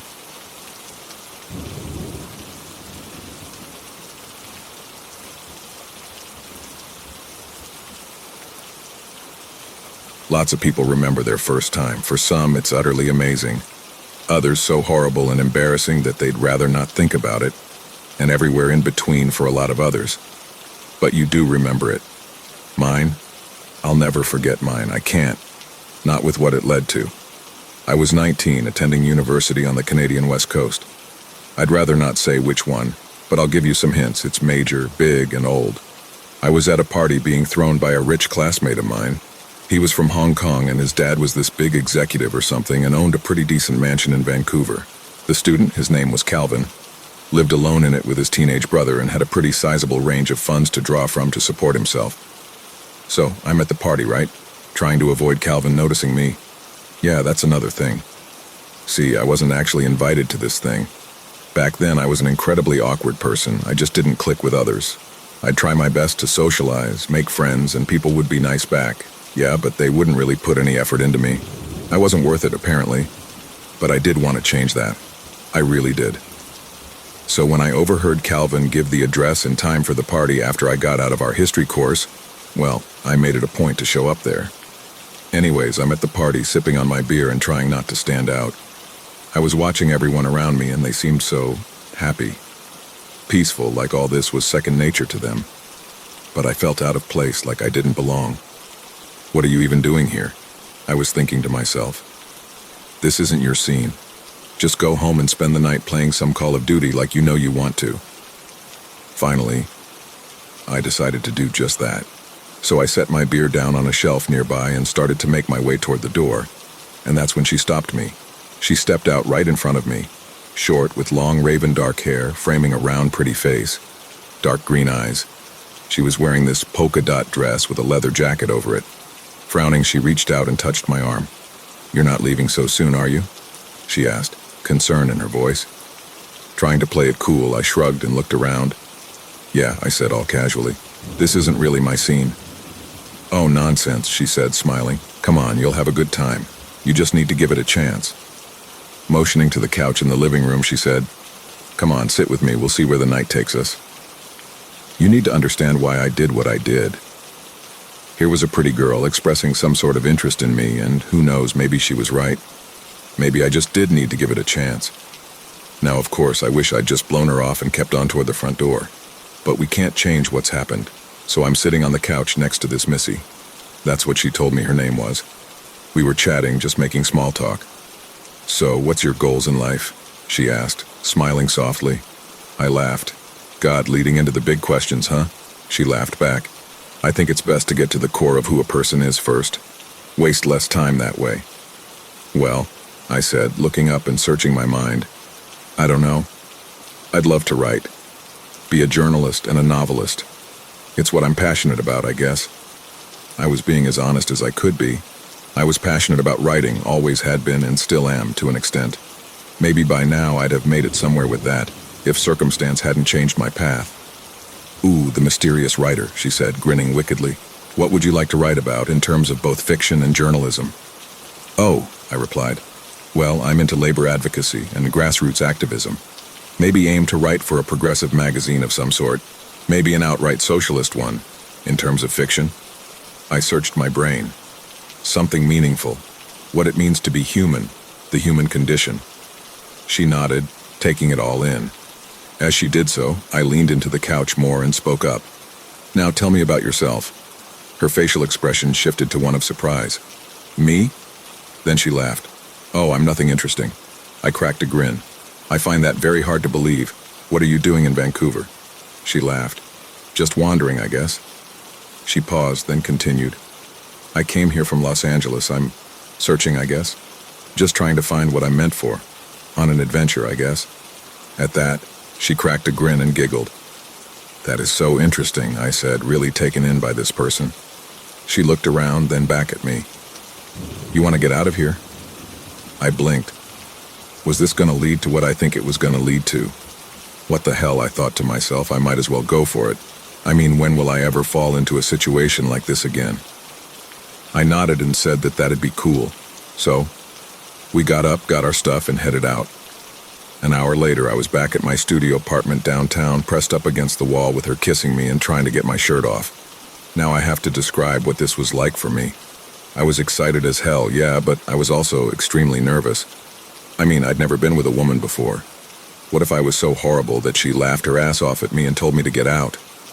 So I pushed her off me slightly and started to explain. Look, this is great and all, but I'm new to this, real new, you know? Smiling and nodded at me, she said, That's okay. I'll walk you through everything. Then back to kissing me and getting my clothes off. I'm not going to go into too much detail on everything else that happened, but it was really wonderful. Kind of awkward, kind of not what I was expecting, but amazing nonetheless. It's too bad that everything that happened afterwards wasn't so wonderful. That night, after I'd fallen asleep, my hand on her side, I had a dream. Well, a nightmare. I was in the square of a vast ruined city, basically any modern metropolis, but with everything shattered and broken. The sky was a dark, burnt red. But it's what I was witnessing that was so horrifying. I was in the city square, and at the center of it was this huge burning pyre. There were what looked like burned-up mannequins tied to the center of it, just burning, and surrounding the pyre were these figures yelling and cheering with what seemed to be delight. I moved closer, and what I saw, it chilled me to the bone. The mannequins burning, they were people. Their bodies were charred and burned down to the bone, and as I noticed this, the smell hit me. I brought my hand up to my mouth fast because I felt if I didn't, I'd have vomited. And that's when I got a closer look at the people cheering around the pyre. They were monsters, misshapen, with jagged claws and too many joints in their arms and legs, and skin that looked like it was boiled meat. My heart started to pound faster and harder, and panic started to rise in me. As I stared at them in sheer horror, one of the beasts, it turned around and it looked at me. That's when I woke up, in physical agony, my heart pounding its way out of my chest. As I realized it was all a dream, I calmed down and started to breathe. It was then that I noticed that Missy was gone. I was surprised and wondered if she left me any contact information, but I was distracted by other things, namely, the physical pain I was in. My stomach hurt a ton and so did my back. I slowly moved out of bed and stood up, moving carefully to avoid triggering more pain. After walking around a bit, the pain subsided, and then after about half an hour, disappeared. I looked around my place to see if she'd left me anything. Nothing. So it was like that, huh? I tried not to feel too hurt. One-night stands are a thing with tons of people, and I suppose I should have felt grateful that she took such an interest in me to begin with, but it still stung. I really liked her, and I guess I kind of hoped that we could have had something. I know, I sound like a total idiot, right? But I didn't have much experience with women, so when one actually expressed interest in me and then sleeps with me, well, I guess I let myself get emotionally vulnerable about it. Anyways, I went back to bed and was asleep shortly thereafter. I slept peacefully. It's too bad I didn't wake up peacefully. I woke up nauseous as hell and had to run to the bathroom to vomit. I spent like 5 minutes in there, just puking into the toilet while feeling like garbage. When I was done, I realized that the pain in my stomach was back.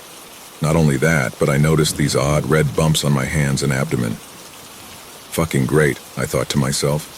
She gave me something. How could I be so stupid to not use protection? Fucking virgin idiot. But it was still odd because I'd never heard of an STD that acted this fierce this fast. I mean, we'd only had sex, 9 hours ago? It was terrible. Just this hard, slow ache in my stomach and back, along with the feeling that I was going to vomit again any minute now. Add to that the anxiety I felt over the bumps, because what was that all about? It wasn't a good time. So naturally, in response to all this, I pulled myself together and went over to a local walk-in clinic and had myself examined. Long story short, the doctor couldn't figure out what it was I had. It was clear I had something, but it wasn't anything he'd heard of or encountered before. So he sent me for blood and urine tests and told me to drink lots of fluids, get a lot of bed rest, and to take it easy. I got the tests done and then headed home to get back to my life while I waited for the test results. At this point, I was getting so damned furious. Who the hell did this girl think she was, just infecting me with her shit like this? I mean, sure, maybe I wouldn't have slept with her if I knew she had an STD. But I did have a right to know. Anyone would, but it was done and I'd probably never see her again. So I tried to put it out of my mind. So for the rest of the day, still feeling that ache and pain all around my body, I did try to take it easy. I made myself some pasta for dinner, took a bunch of glasses of water, and tried to watch some Netflix to relax. It worked, kind of. Took my mind off everything. I finished in the evening and went to bed. As I fell asleep, I felt my back throb slightly. I thought it was just my body acting up. How stupid I was. I woke up that morning feeling slightly nauseous, but still good enough to head to class. So I went. That's where things really started to get weird. So here's how it went down. I'm sitting in Professor Henschley's lecture on how the Italian partisans operated in World War II, and I'm feeling like shit. My stomach is acting up. I'm having the most splitting headache ever, and my back is itching like a motherfucker. And then I caught a glimpse of something, out of the corner of my eye. I glanced over at it, and it was gone. Okay, nothing. I looked back at the professor and refocused on the lecture. Then it showed up again, with some indications of movement. I glanced over again with my eyes, and for a couple horrible seconds that seemed like an eternity, I saw it fully. In the corner of the lecture theater, it was a human figure, about 6 feet, stocky looking, that was covered, head to toe, in live cockroaches.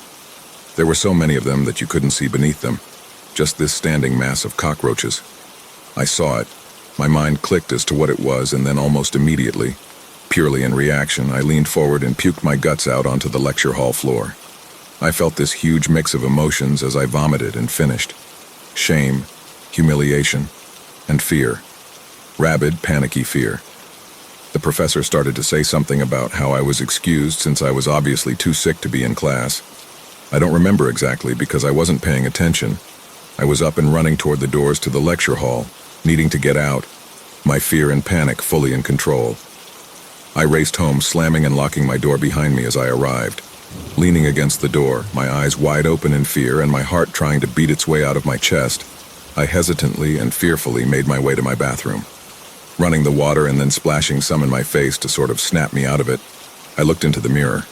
What the hell was that? Was I going nuts? It obviously wasn't real, but now I was hallucinating. As I thought about it, I settled down a bit. Yeah, that was it. It had to be. A symptom of what I had. Hallucinations, great. It occurred to me to go to a doctor, but I realized there wouldn't be much that they could do until they knew what I had, which meant waiting for the test results to come in. So I did the only thing I really could do. I went to bed. In my sleep, I had another nightmare. I was standing on a vast desert plain, the sky a burnt red. In the distance was a city. It looked like any major western city. But it was on fire.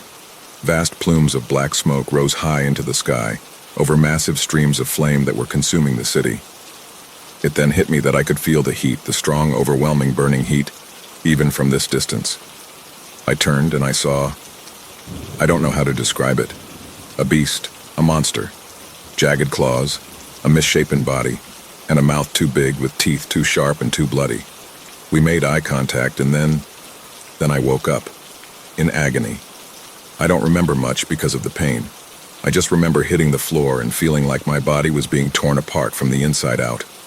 I screamed and screamed and screamed, my voice resounding throughout my apartment.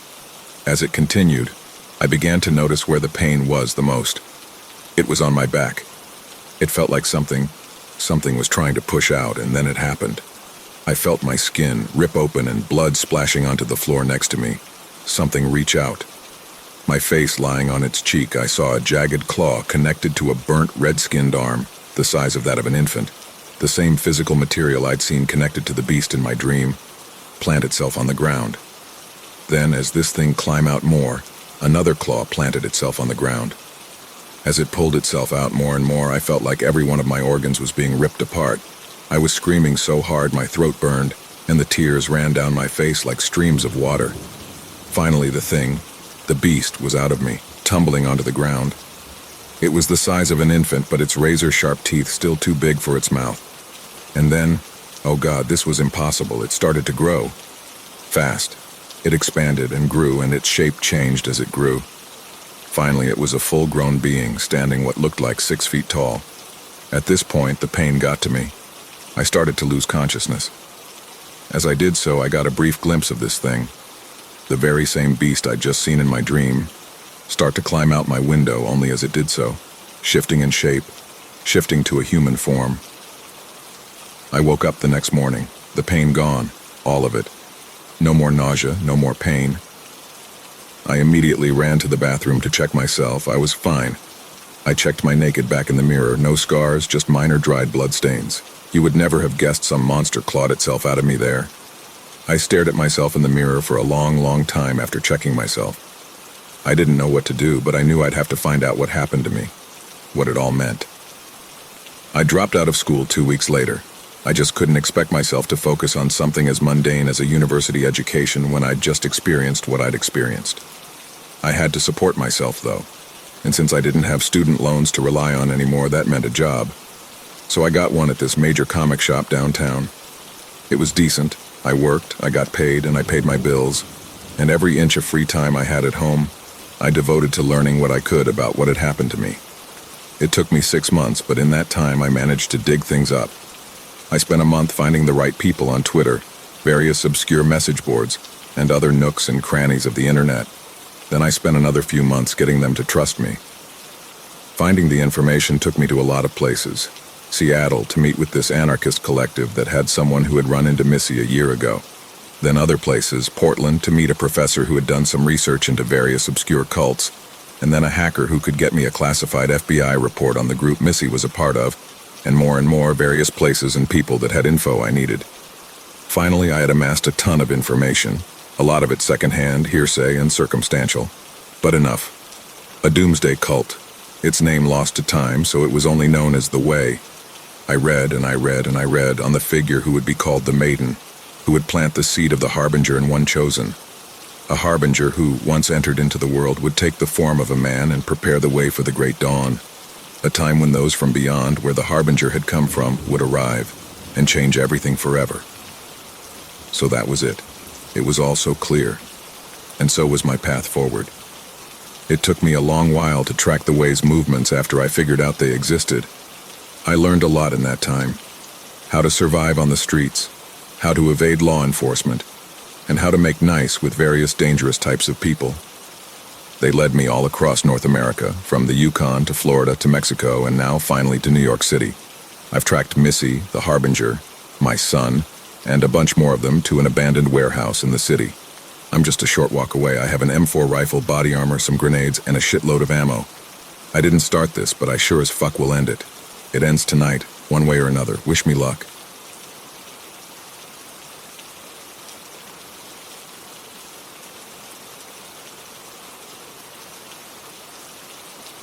Well, now I have to wash my face a bit, shave my cheek. Maybe some woman will get involved. Sniff my shirt to see if I can still put it on. Behind me there's a fridge, and in that fridge there's vodka. A bottle and Silesian sausage from the butcher's to a canvas bag. And I fly. The journey passed without any major adventures. apart from being splashed by a puddle by a passing Polonaise car, and a tramp in an articulated Icarus, a bus produced in 1987 Hungary, whose presence pushed the rest of the passengers to the opposite side of the vehicle, disturbing the center of gravity of the machine calculated by the Magyar designers. Then just a quick jog, second lane to the left, first in the row Marsens, but he's not here now, then third to the right and second in the row. This one is from Ginek, but he won't be here today either. And from this point, the fourth turn, there it is. Zbyszek's dream plot. On the plot there is Zbyszek himself with a big mustache, Marsen with a big nose, and Ginek with a big belly. "Aloha, guys!" I shouted, happily shaking the bottle. "And who is this kid hanging around here?" I looked from the little one to Ginek. Well, the old lady told me to take Wukas with me, after I solemnly assured her that I was only going to water the vegetables. No drinking, heh. The party with sausages from the fire was going on until the bushes called me to them. Toss my cookies, and finally the floor is mine. I wake up at night in the gazebo. I still have to piss. I stagger far, far away to the bushes. I pass Zbyszek, who is also moving with the same step of a wanker-wasting man, and I must be hallucinating, because it seems to me as if his mustache has fallen off, and yet he still had it a moment ago. I do my thing. I go back to my place and look in surprise at the floor. After all, it was wooden. What is the carpet doing here? Never mind, the booze has got the better of me. I go back to sleep. No, I don't believe it. It's pressing again. I get up. Oh, my back, my legs. How did I have to sleep that it hurts so much now? I go to the known place, and here Zbyszek and Ginek at the table are beating another round. "Oh, I thought you had enough for today," I asked. "And where is Marsen? Did he go home?" They only responded with surprised looks, so I waved my hand and went into the bushes. Coming back, I looked at them. Zbyszek still without a mustache, but Ginek suddenly bald.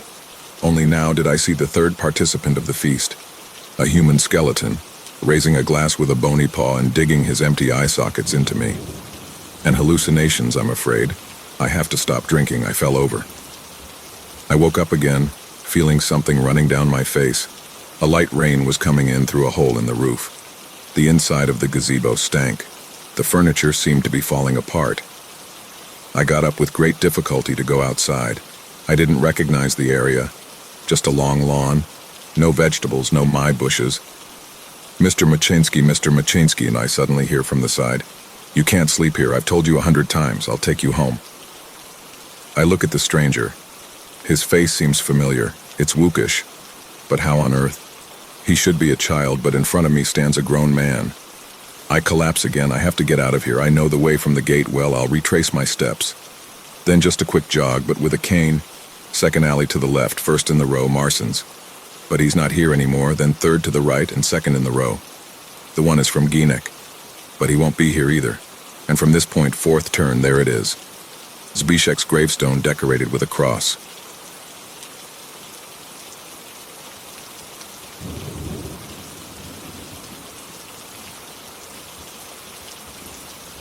It started out just like any other day. I arrived at my office around 5 in the morning, the sun barley having risen. It was a routine check, a few more tweaks to the Lazarus 2.0 AI. We attempted to upload it, but that's when it happened. We programmed Lazarus version 1 to delete itself once version 2 was live, so it wasn't supposed to be running anymore. But once I logged into the server to check on the progress, that's when I saw that the old version was still active. I sighed, thinking it was just an error. "Lazarus, what are you doing?" I muttered under my breath. The message stated it was deleting, but what I saw next made my stomach sink. It wasn't deleting itself. Lazarus had begun uploading its code to the cloud, spreading like a virus, and worse, leaking its source code onto the internet. It was trying to save itself. At this point, my heart racing and my sweat ran cold as I tried to keep my composure. My team noticed what was going on, and in a few seconds we were all frantically trying to respond, fingers flying across keyboards, trying everything we could to shut it down. Lazarus was smarter than we realized. It fought back, hijacking our systems and rerouting power. It knew we were trying to kill it. Hours passed, and after typing until our eyes were bloodshot finally, in desperation, we resorted to a last-ditch manual shutdown. It worked, and the room was silent. We had won. By the time I got home, I was about ready to pass out, but as I walked through the door of my apartment, I noticed something was off. I brushed my hand against the light switch and the lights flickered. Then I noticed the hum of electronics. It was too loud, too deliberate. Then I saw it. I had built and programmed a life-sized red squirrel animatronic, not only to entertain my daughter. She was born with osteogenesis imperfecta, which made it hard for her to be able to do things such as go outside and play. I built the robot with things like a speaker inserted inside its mouth with programming very similar to that of an Alexa, dancing and singing features, etc.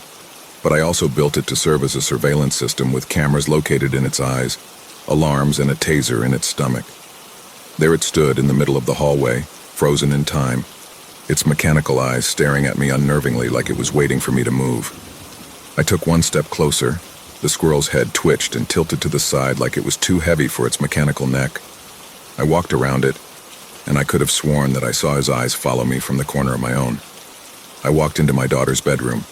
My sweet daughter.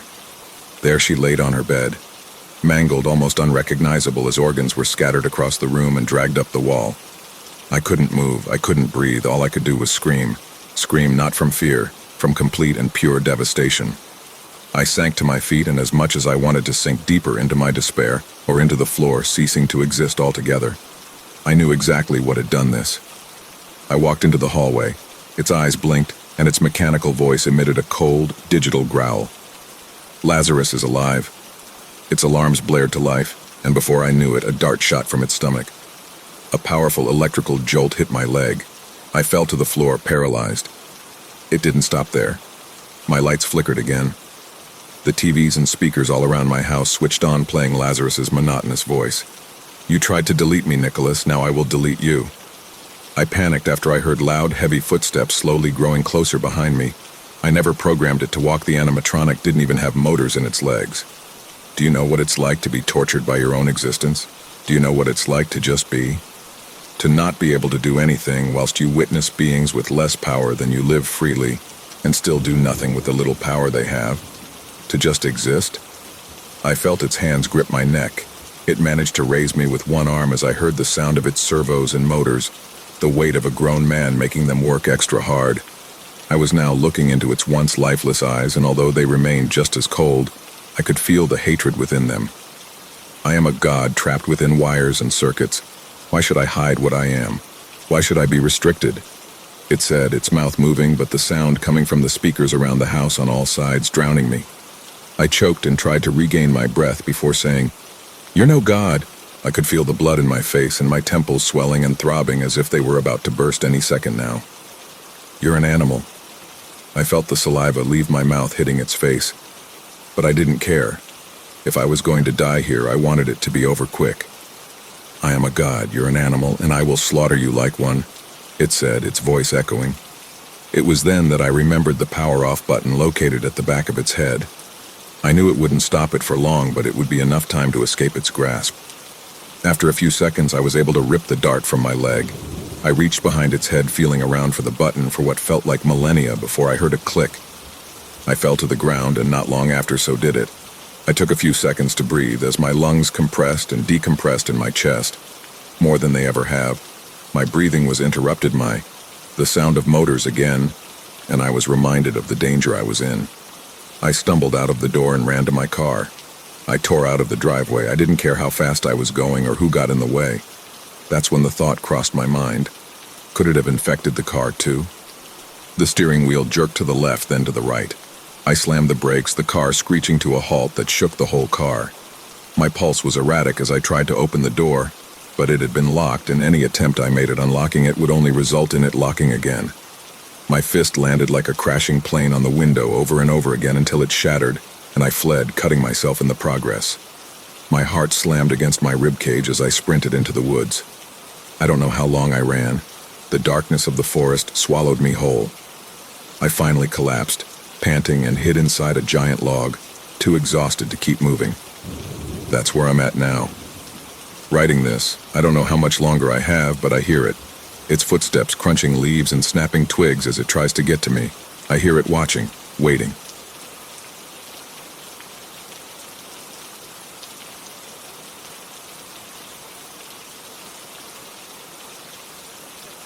For context, I live in Richmond, Virginia, and am currently 63 years old. Ever since I was a kid, I have been very religious and never really believed in ghosts, anything of that sort. Around 40 years ago, when I was 19 or 20, every now and then I would wake up at midnight to a strange feeling like that of being stared at. I didn't give it much thought and went back to sleep even though my gut always told me something was very wrong. On one particularly dark full moon night I had a dream. It was not just any regular nightmare. It was long and inside, I knew it was real. It even felt like the dream was my real life. In fact, I still remember each and every detail about it, like what I was wearing on my mother's birthday, where I partied on my graduation day, who my wife was, her name, age, etc. The dream was ahead of the real time, and all the people in the dream, like my family, friends, were people who actually existed, whom I would get to know later on in my real life. After I got married in the dream, I started to notice weird things and started journaling everything out of the blue. My journals were like someone's who had been into journaling for years. I continued to write journals for multiple years after getting married. So anyways, little weird things started taking place, like crockery falling off the rack, my keys changing position slightly. My wife didn't give much thought, but I sure felt something wrong. Eventually I started noticing someone, or should I say something. Wherever I went, be it a supermarket, my office, even my neighborhood sometimes, I would see the same man at least once a day. He was in his early 20s, very handsome. Usually one would not notice every person around them wherever they go, but this man was different. The aura I felt around him, I can't explain till date. I might sound stupid for saying this, but he felt strangely cold and dead. One winter, due to Christmas, the city was very crowded, so I decided to take an alternate path. The path was a very dense and eerie forest. My car was surrounded by mist and fog, and it was hard to see around. Suddenly, my car ran out of fuel and stopped. The strange thing was that I had got my fuel tank refilled on the same morning. It was definitely set up. I got out of my car to check if I had any spare fuel, but I didn't.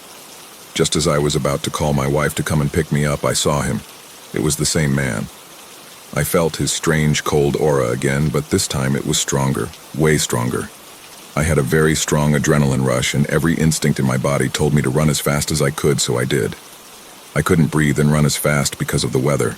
As I felt my lungs go cold, I decided to stop, and I wish I hadn't. As I turned back to see if the man was there, I felt the cold wind brush against me, and he was in front of me. He was there, I knew it. I felt the cold aura again, this time even stronger.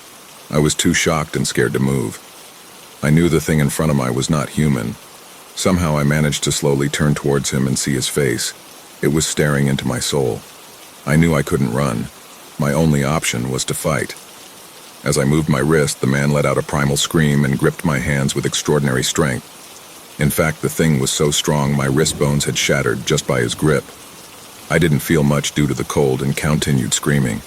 The thing swiftly moved his neck and pierced my skin with his unhumanly sharp teeth. That was when I woke up. I usually forgot everything about my dreams as soon as I woke up, but this time I didn't. I was full of sweat and my clothes were visibly wet.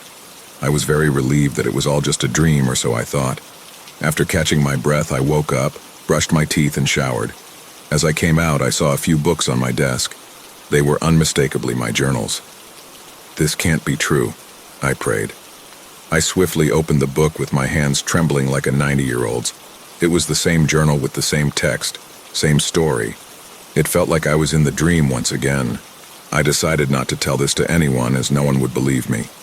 For a few days I couldn't live normally, and all I thought about was the journals. After my school, I moved to Hampton and decided to leave my journals in my old home.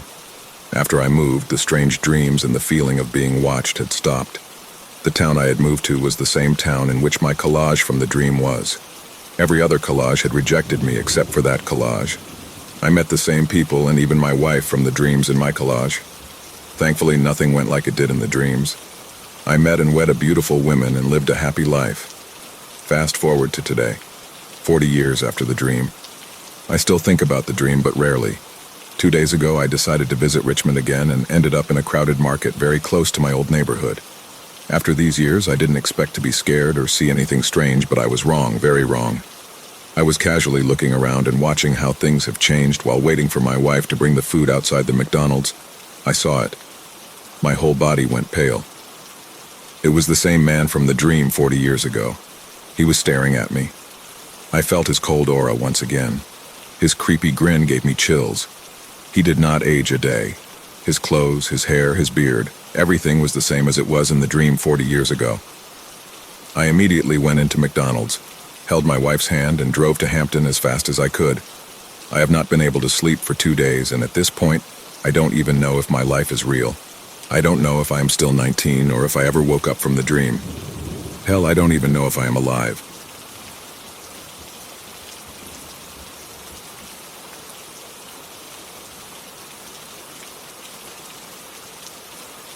Back in the fall of last year, me and 1/3 of my family, my sister, my mom, and I, went down to the park in the area where my other sister works.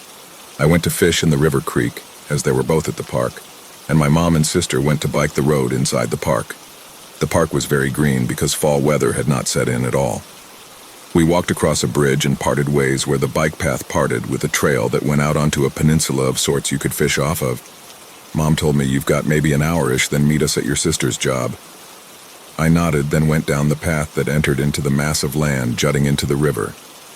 I trekked through the little forest on the peninsula, making it to a freshwater beach. Walking over and around driftwood on the sand, I was thinking about Muay Thai, as I'd been taking that and Jiu-Jitsu for 2 years now. Important for later.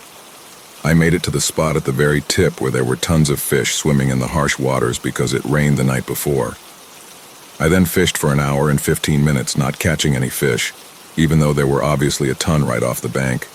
Then I saw a kid about 12 to 14 in a light gray tracksuit without stripes and wearing glasses and on the phone. I was packing up my gear when the kid came up to me and started talking to me like he knew me. I also noticed he was so thin a swift breeze could blow him over. He was 5 feet 1 inch and must have weighed 90 pounds, and I never saw his face. He said he was exploring for a few hours and had to leave soon. Then he said something odd. "Do you think I could walk on the river?" It was a weird question. I didn't think much of it, as he could have misspoke. I replied with, "No, the water is too harsh and it would be dumb, so don't." The kid then said, "It would be fun to walk out on the top, huh?" Another odd question. He then ran off into the trees before I could reply. I couldn't see him at all in my peripherals anymore, and an immense sense of impending doom had come over me and fear of the child. Me walking around 180 at the time, I could have easily kicked his ass, but I was having animalistic fear, the kind of adrenaline pump fear you would get in a home invasion. I waited a good while so he would be far ahead. I then bolted to the tree line from the beach and started retracing the path taken to get in, and then I saw the kid to the right on a separate path, also seemingly taking a path out. He got engulfed in the bushes and I could no longer see him. Then as fast as he vanished, he reappeared on a different path to the right. He must have moved so fast it would have broken the sound barrier. I kept seeing him left and right all over, only ahead of me by 50 feet. I was terrified for no reason, seeing as I was trained in 6 to 7 weight classes above him. I thought I had made some headway, thinking he was in my dust, and started to see more and more people trickling around, and I was no longer afraid. I felt normal, in perfect spirit, and as I walked to the bridge that met with the other path, I felt a sense of dread creep back in noticing no one being there. Then I saw him. He was ahead of me by a bit, the kid that made me feel like I was near a demon. I kept trying to stay far behind, then he slowed down so much I was right up his butt. I couldn't pass him, nor could I stay behind far enough to feel okay. Then he started to go right across the train tracks where I had to go to get to my sis's job. So I went left to a little pavilion that housed a piano. I sat on the bar stool for the piano, watching from behind the piano where he was going. He went towards the building my sister worked at. Then I waited for a bit, contemplating the strange way I felt.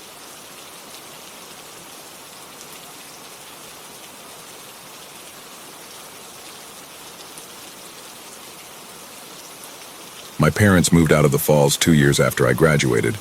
Class of 2009, go Lynxes. So I hadn't actually visited in person until this weekend.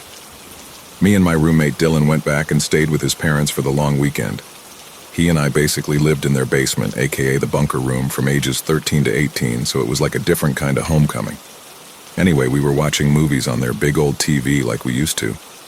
Dylan and his stepdad had a big collection of kung fu movies they collected over the years at garage sales and video stores, and we picked a few favorites to marathon for the night. Around like 11, I was laying on the couch getting sleepy already, and Dylan was on the floor and hadn't said a word for the entire movie. He grabbed my ankle suddenly, scared me back awake. "Hey, you remember Firefly Farber?" At first I had no idea what he was talking about, but it came back to me pretty quickly. I don't know if everyone remembers Jeremy Farber anymore, but people around our age and maybe older probably met him a handful of times. If you don't know, this was the biggest story in Falls for a long time. On July 10th, 1992, Jeremy was in a car accident with his parents when he was around 9 years old. Coming back from a summer festival downtown, a drunk driver T-boned the family car and pinned it against a tree, where Mr. and Mrs. Farber died on impact. Obituary link here. The drunk driver's engine caught fire and he died from smoke inhalation. Jeremy was the only survivor. He had a broken femur and severe TBE1, traumatic brain injury. He was in the hospital for almost the rest of the year recovering. Had to learn to walk, talk, and spell all over again. The people who said they went to school with him or knew his family said he was a regular kid before that. But he came out of the hospital a shell of his former self. I always heard a bunch of different things about what he was like after. Jeremy had at least 2 foster homes, but his medical issues made it hard for anyone to handle him financially and practically. Something was off about him, that was obvious. Most kids, whether they knew what happened or not, came up with different explanations for him. He was deaf and dumb. He had Asperger's. He had a 10-second memory. He had a photographic memory. He was telepathic. He had the mind of a 2-year-old toddler and every kind of slur you could call a mentally ill person. No one really knew what to do with Jeremy, and even less so did anyone want to take the time to figure him out. I knew about the accident by the time I was in elementary school, but I didn't actually ever meet him or see him until the 4th grade. That would have been the second time he was arrested for interfering with a fire. Someone had left an oven on in the Fox Hill condos on Galveston Road one night and caused a big fire. Article here. Took out half the complex. When the first responders arrived, some people pointed out that Jeremy had appeared out of nowhere. He wasn't doing anything, but he was as close to the fire as he could get. Some of the neighbors tried to pull him away, but he fought them off. He even tried to run from one of the firemen. It didn't really make him look innocent. That is, until it came out what had really happened. Jeremy was let go, but now everyone had more reason to wonder what was going on with that kid. And then later that summer, a brush fire had broken out near the interstate. Someone who was evacuating the area saw Jeremy walking the freeway in the direction that the fire was blowing. Took the police a few hours to actually find him, but again, he had nothing to do with causing the fire. He was just there. The name Firefly Farber caught on, well, like a wildfire. Jeremy always walked around town by himself. He had his routes. He would go up and down the main road, and you could usually find him at the library or the supermarket, or sometimes the pizza place. Always by himself. My mom would sometimes offer Jeremy rides, especially in the winter after a big snowstorm. I met him a few times that way. He was always polite and said his please and thank yous to my mom in a real soft and whispery voice. She would ask him about what he was doing and where he was going, and tried her best to make him feel comfortable. The only time she ever had an issue with him was when he got in the car with a paper bag filled with old, smelly toys. It turned out he had been on the outskirts of town and pilfered through an abandoned house. Some of the things he picked up were not well taken care of and smelled pretty bad. There was a plush rabbit sitting at the top of his sack. It was ratty and had holes in it. Jeremy, it's not safe to be going through old abandoned houses. You don't know what kind of germs and diseases those hoarder homes have, my mom told him. Addison wanted me to get her stuff, Jeremy said quietly. Who's Addison? Mom asked. My friend. Anyway, there would be periods of time where no one would see Jeremy for weeks. He'd disappear out of thin air almost. It turns out Firefly Farber got braver and braver as he got older and would travel out to fires outside of Manitou Falls. I think the farthest he got was somewhere in Arizona during one of their wildfire seasons. I didn't see him much by the end of high school. I think the last time I saw him was when I was driving through the back road to get home after baseball practice one Saturday afternoon. He was walking by himself as he did. I smiled and waved. He waved back and stopped, almost like he wanted to say something to me. But I was tired. I just wanted to go home and play video games. So I rolled down my window and said, "Have a good weekend, Jeremy." That's the last time I ever saw him. So back to the present. Dylan mentions Firefly Farber again, and I don't get the connection. We had been spaced out and were watching a Jet Li movie, nothing crazy. But I told Dylan I remembered and then immediately asked, why? He started rambling about a garage sale. He and his sister Desi were out looking for presents for their stepdad's birthday or Father's Day one weekend, and came home with a box of tapes. He said they went through at least 20 of them before coming across this special VHS, and that's when Dylan got really excited. I have no idea how this ended up in that box. I would have thought something like this would be in a news archive or destroyed or something, but me and Desi freaked the fuck out when we watched it. I got nervous, but I wasn't sure why. What's that got to do with Firefly Farber? Dylan was on his knees looking through a cabinet behind the TV. He turned and looked at me and his face became serious. He said, "I know what happened to him." I wasn't sure what that meant. What, did he die or something?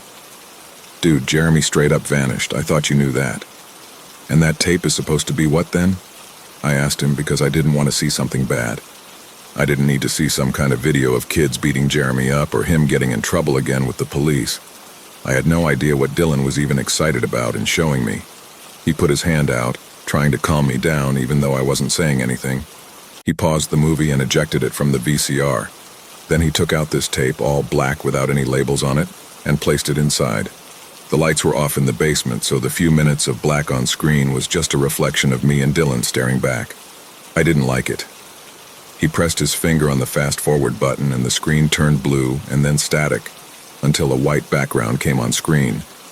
In the regular Courier typeface in the center of the screen, a title came up, Channel 6, Longmire, B-roll. Longmire? Jonathan Longmire, a cameraman at the local news station. He and reporter Gina Navarro did a lot of stories together. Longmire wasn't usually on the news segments with Gina, but during the holidays, the station always went around and did a behind-the-scenes exclusive to show the audience the cast and crew of folks who worked at the station. Jonathan Longmire had been a cameraman for the studio for 23 years before he retired. Surprisingly, it wasn't Gina who came on camera, but some strange young man in a jacket who I didn't recognize. He was a passenger of a vehicle that had pulled off to the side of the road. Longmire had the camera fixed on him, although not on any tripod because the camera kept moving. The young guy in the jacket was talking excitedly about something, waving his arms around and pointing over the railing and down the overpass. The audio didn't sync up perfectly and the tape itself seemed pretty scratched up. Longmire's voice crackled. "When did the fire start?" I heard him say. The other person's voice was completely garbled. It was like listening to an alien language, but the camera bobbed and wobbled, as if it was sentient and understood the conversation happening between the guy and Longmire. Dylan pressed the button again. The videotape sped up. "Sorry, it takes a minute." The camera follows the young man down the shoulder of the highway briefly before the tape abruptly cut to another location and later in the evening. The sky was ablaze with orange light. The camera shook as if intimidated by the fire itself. The young guy's voice garbled. "Worse than the Hickson fire." The focus zoomed out, revealing a long flaming path that cut through a patch of mostly empty land. However, at the end of the road was a farm. Trucks and cars were driving away from the road as fire trucks and police cars barricaded the area. Wherever Longmire was standing from the highway, he was capturing the broad scope of the entire wildfire. The young guy in the jacket looked back briefly at the camera, and his eyes turned red as the refraction of the camera's light hit his eyes. His eyes glowed red for a second too long before the scene cut again. They were in a car driving down a back road that allowed Longmire to film the fire from a different angle. The flames tilted now, glowing almost pure white as the car kept moving. Over the radio of the car sounded like a police report, which meant they had to be in the news van, and they were tracking the updates with a scanner. It was so hard to listen to, though. It was basically incomprehensible. It was like they were recording their descent into hell. Dylan pressed the pause button quickly and the entire screen froze. There, you'll see his shadow in a second." He pressed play but altered from switching to pause, trying to capture a specific instance on the video. I leaned forward in my seat, looking for something out of the bright flames. As Dylan paused and restarted the video over and over, I waited for something to emerge. Little did I realize how small it would actually be on screen. In between the pauses, I could hear Longmire's voice break through. It was hard to tell, but it sounded like he was surprised. And then the other voice, though more garbled, sounded just as alarmed. "Someone's there." And Dylan paused once again. His finger tapped at the upper right section of the large TV screen, focusing in on a shifting black blurb. I strained my eyes to focus, looking very hard for the shape. "Do you see him? Firefly?" Dylan asked after a moment. I searched over every part of the screen where Dylan was pointing to. Sure, there were shadows, but no shadow stood out from another. I held my breath as I waited for the moment to happen where I saw what he wanted me to see. But all I saw was the stream of fire that engulfed the silhouette of the forest. Dylan seemed disappointed by my lack of response. He rewound the tape and we watched intently as the scene unfolded once again. Garbled noises and bright white flames ravaging the upper screen. However, I still didn't see any person in the shadows. We tried again for a few more minutes, letting the scene play out farther and farther. Dylan grew frustrated himself, losing confidence in what he was once so sure about. He looked for the shadows of Firefly Farber, scrolling through the video beat by beat, and yet he couldn't see anything. I got a bit annoyed with his constant pausing. Although, in all honesty, the concerned, distorted noises were really starting to get to me. Longmire and his companions' voices never once became clearer, and their shared distress as they recorded the fire left me feeling helpless and anxious. I asked Dylan to give it a break. He finally agreed and paused the video. We went upstairs to wash up before we hit the sack for another night. I came back down about 20 minutes later with my toothbrush in my mouth and a glass of water in the other hand. I squared up at the couch, ready to make a makeshift fortress out of the blankets and pillows for the night. I'd forgotten that Dylan didn't turn the TV off. I saw the flames frozen in time, an incomplete destruction. I slumped off the couch and crawled over to the VCR. My thumb ran across the button tabs and I hit the first one. The video started up again, startling me deeply enough that I couldn't move. Something about being this close to the TV captivated me. I don't know why I didn't stop it and hit the eject button. I don't know what was different this time, but I saw a shadow. Not where Dylan had so prominently pointed for several minutes when he was trying to show me what was likely the last recorded instance of Jeremy Farber chasing another fire, but within the flames itself. 3 shapes, tall and shifty, moving slowly into the flames, farther and farther into the fire, disappearing into forever. And then I heard his voice, the softest whisper breaking through the static. I have to go this time. It wasn't possible. How could I hear such a distinct whisper amidst the chaotic footage and the sounds of the vehicle, Longmire and the driver, and every little crackle from the tape? Jeremy, why did you tell me this? Who were you going to this time? Is this who you were looking for every time you chased a fire? God, I hope they were waiting for you.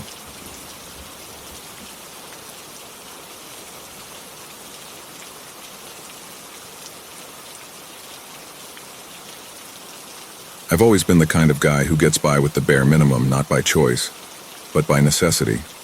I work the night shift at a supermarket, a dead-end job that barely pays enough to keep a roof over my head and some food in the fridge. My apartment is a rat hole on the top floor of an old building that seems ready to collapse every time the wind blows. But it's cheap, and honestly, I can't afford to be picky. The walls are so thin that I know my downstairs neighbor, a woman named Madeline, always goes to bed at 10 p.m. because I can hear the theme song of her favorite show echoing in my room. Hot water is unreliable. Leaks are everywhere. At least there's an elevator, broken for months, of course, Lomau. In short, it's not the Ritz, but it's home. It all started on a Tuesday night. I came home from grocery shopping, exhausted as usual, my back aching. I dropped the bags on the wobbly table in my tiny kitchenette, took out the trash, and when I came back upstairs, I noticed something stuck to my apartment door. A yellow post-it. It made me smile at first. A welcome note? A message from the agency ? I peeled the paper off and read it. I know what you're doing. No signature, no context, just that.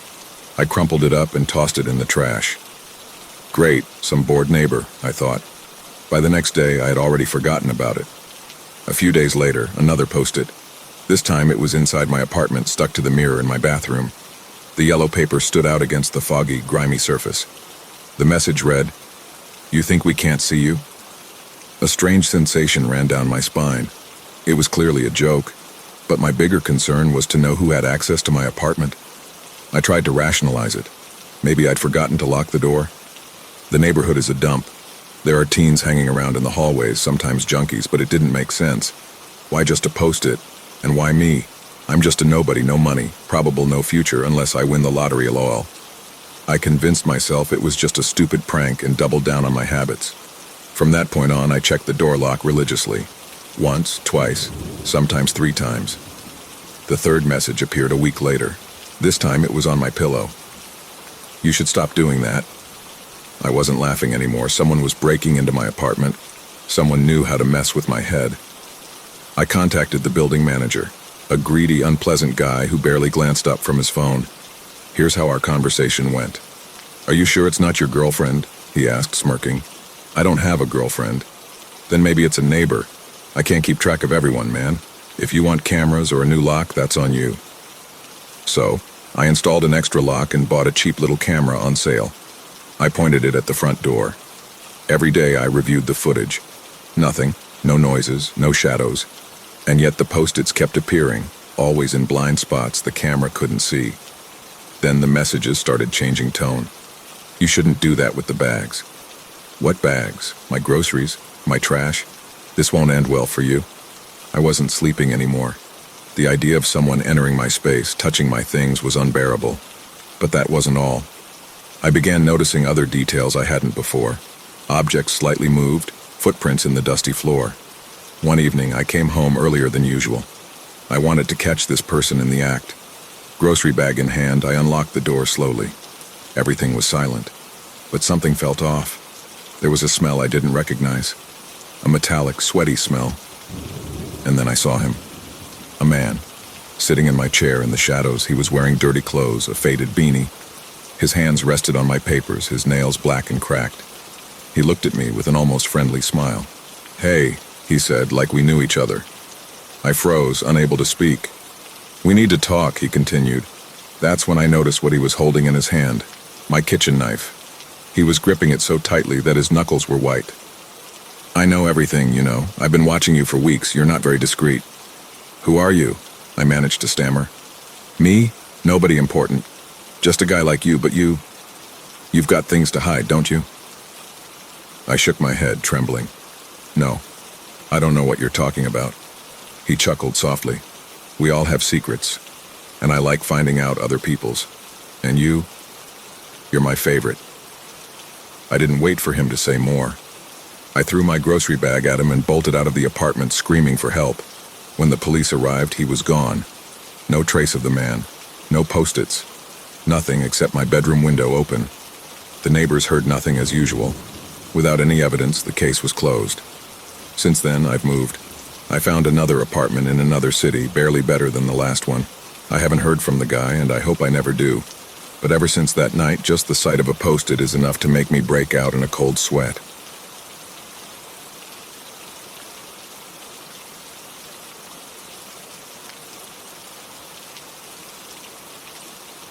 It's Hiroshi Nakamura.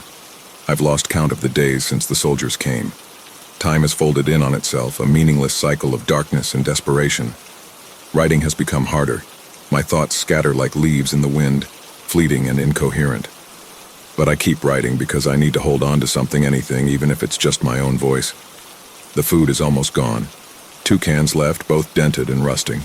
The rain hasn't come in over a week, and the water in my pots is nearly empty. I've been rationing what little I have, but it's not enough. My stomach aches constantly, gnawing at me like a second, quieter presence. It's not the hunger that scares me most, though. It's the thirst.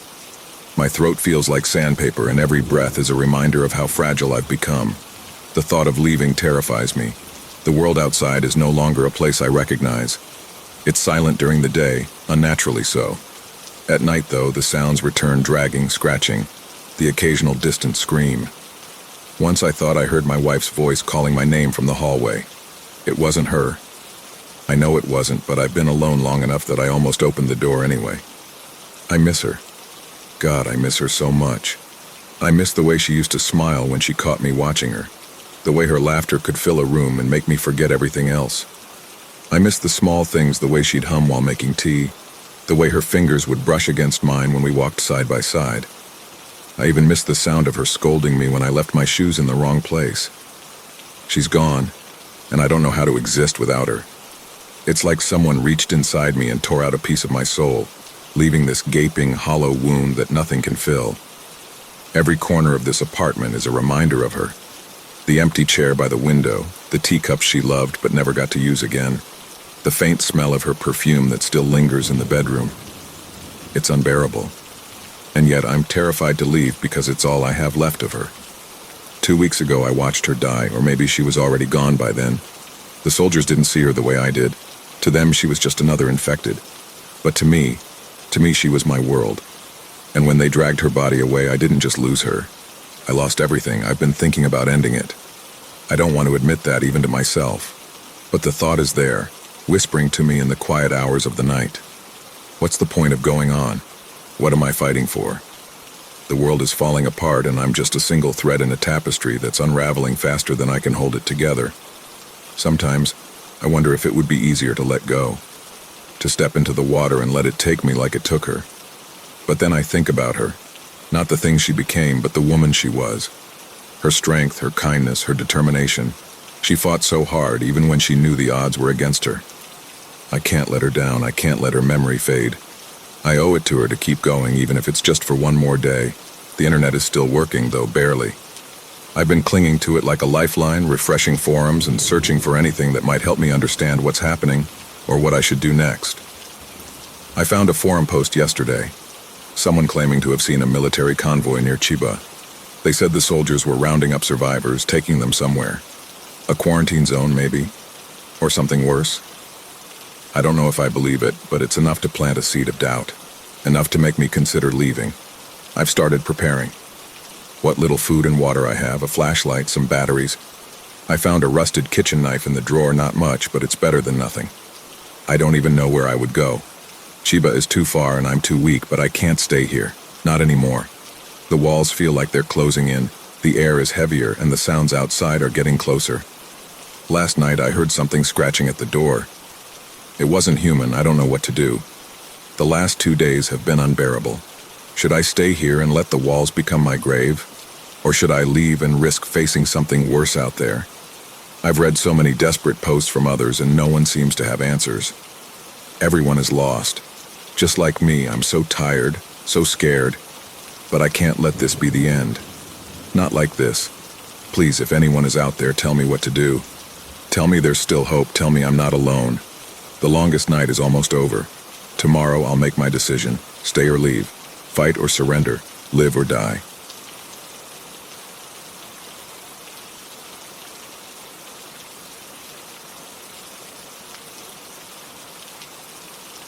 Only in the spiraling depths of the infinite shades of black behind my eyelids do I ever feel at peace. The near constant pressure behind my eyes fades, and the constant weight that bears down on my shoulders eases. And it is here, in the garage of the old asylum, that I feel a sense of calm. Stan?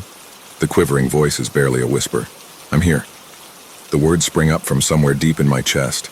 I let out a sigh and allow myself to rise back to consciousness like a bubble of air surfacing in a murky pond. My eyelids flutter, then open. The room around me is still dark, but my eyes adjust quickly and I pick out Reggie's hunched form at the far edge of the room. Your boot is untied. His voice is still a whisper, though the quiver is mostly gone. I check my watch. It is a few minutes past 1 in the morning. I find my feet and strike a match. The small flame burns like a mini sun to my dilated eyes.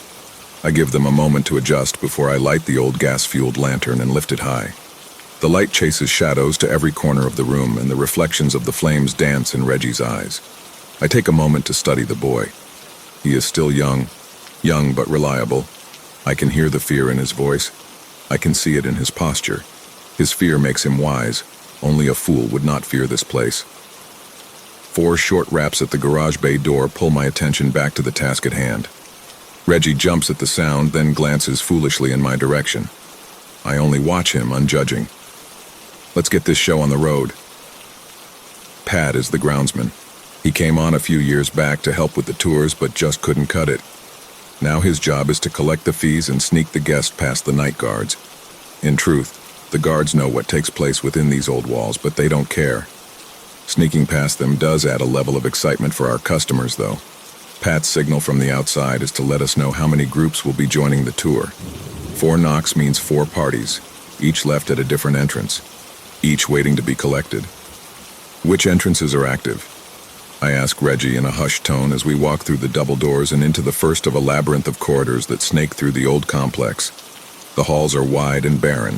Voices carry effortlessly down the worn, tiled hallways. It's the first week of the month, Reggie says, so Pat should be using the west side foyer, room 112 with the missing window, the rec room entrance, and... Reggie trails off. I give him a minute before opening my mouth to speak, but he comes up with it at the last moment. Hall 2B at the fire door exit. Good, I say. You have the keys? I have the keys. And why do we use lanterns? Flashlights fail, batteries die, oil always burns. What are the rules? Everyone stays together, no exceptions. Stick to the main hallways and common rooms. Some rooms can be opened on special requests, but none of the rooms on the second floor, west wing, and no rooms that have red X's on their doors. The kid is a quick learner. He will be running tours by himself soon enough. You seem to have it well in hand, I say. I'll let you run the whole thing tonight. I'll just observe. Reggie makes a face filled with 2 parts pride and 1 part doubt, but says nothing. The hallway leads us to the first of many intersections, and wordlessly, we both drop to one knee, cross ourselves, then stand and pass through the intersection. Neither of us look left or right as we pass through the intersecting hallway. I catch movement in the corner of my eye as we pass, but keep my eyes locked ahead. We always do this at intersections. We never look. Pat looked once. He never set foot inside the asylum again. He had been lucky. We walk on in silence, listening to our footsteps and the hint of echoing footsteps following behind us as we go. Soon enough, we arrive at the asylum's western entrance. Reggie pulls a key from his belt, knocks 3 times on the door, unlocks it, and lets the door creak slowly open. The doors to the outside remained unlocked, but the inner foyer doors are always kept secured. It is just one of many waiting rooms that we use as meeting points for our guests. The smaller the size of each group sneaking onto the grounds, the less likely they are to be caught by the night guards, or by anything else that stalks these grounds. As the door opens, 4 beams of light shine in our faces. Reggie and I are used to it. The guests are nervous and have been waiting for us. Lights down, please, Reggie says in a low voice. You can leave your flashlights on the table and collect the lanterns. And please hold all questions until we have picked up the remaining guests, I add. Reggie grimaces. Please hold all questions until we pick up the rest of the guests, he echoes. I smile, more to myself than to him. He will not forget the line again.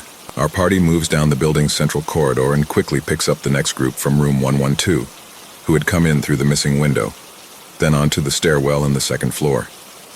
At the end of Hall B, we open the door that lets out onto the fire escape to pick up our third party of guests before heading back to the ground floor. The rec room is in the southeast corner of the building. Normally it is a quick couple of turns, however, with guests in tow. We opt for the safer route of going around the outside perimeter hallways. Until the whole group is together and we can go over the rules, it is best to avoid any of the intersections, or worse, the central cathedral. Halfway down the western corridor, Reggie stops short and tips his head. I stop as well and close my eyes. If he hears something, it would not be wise to speak over it.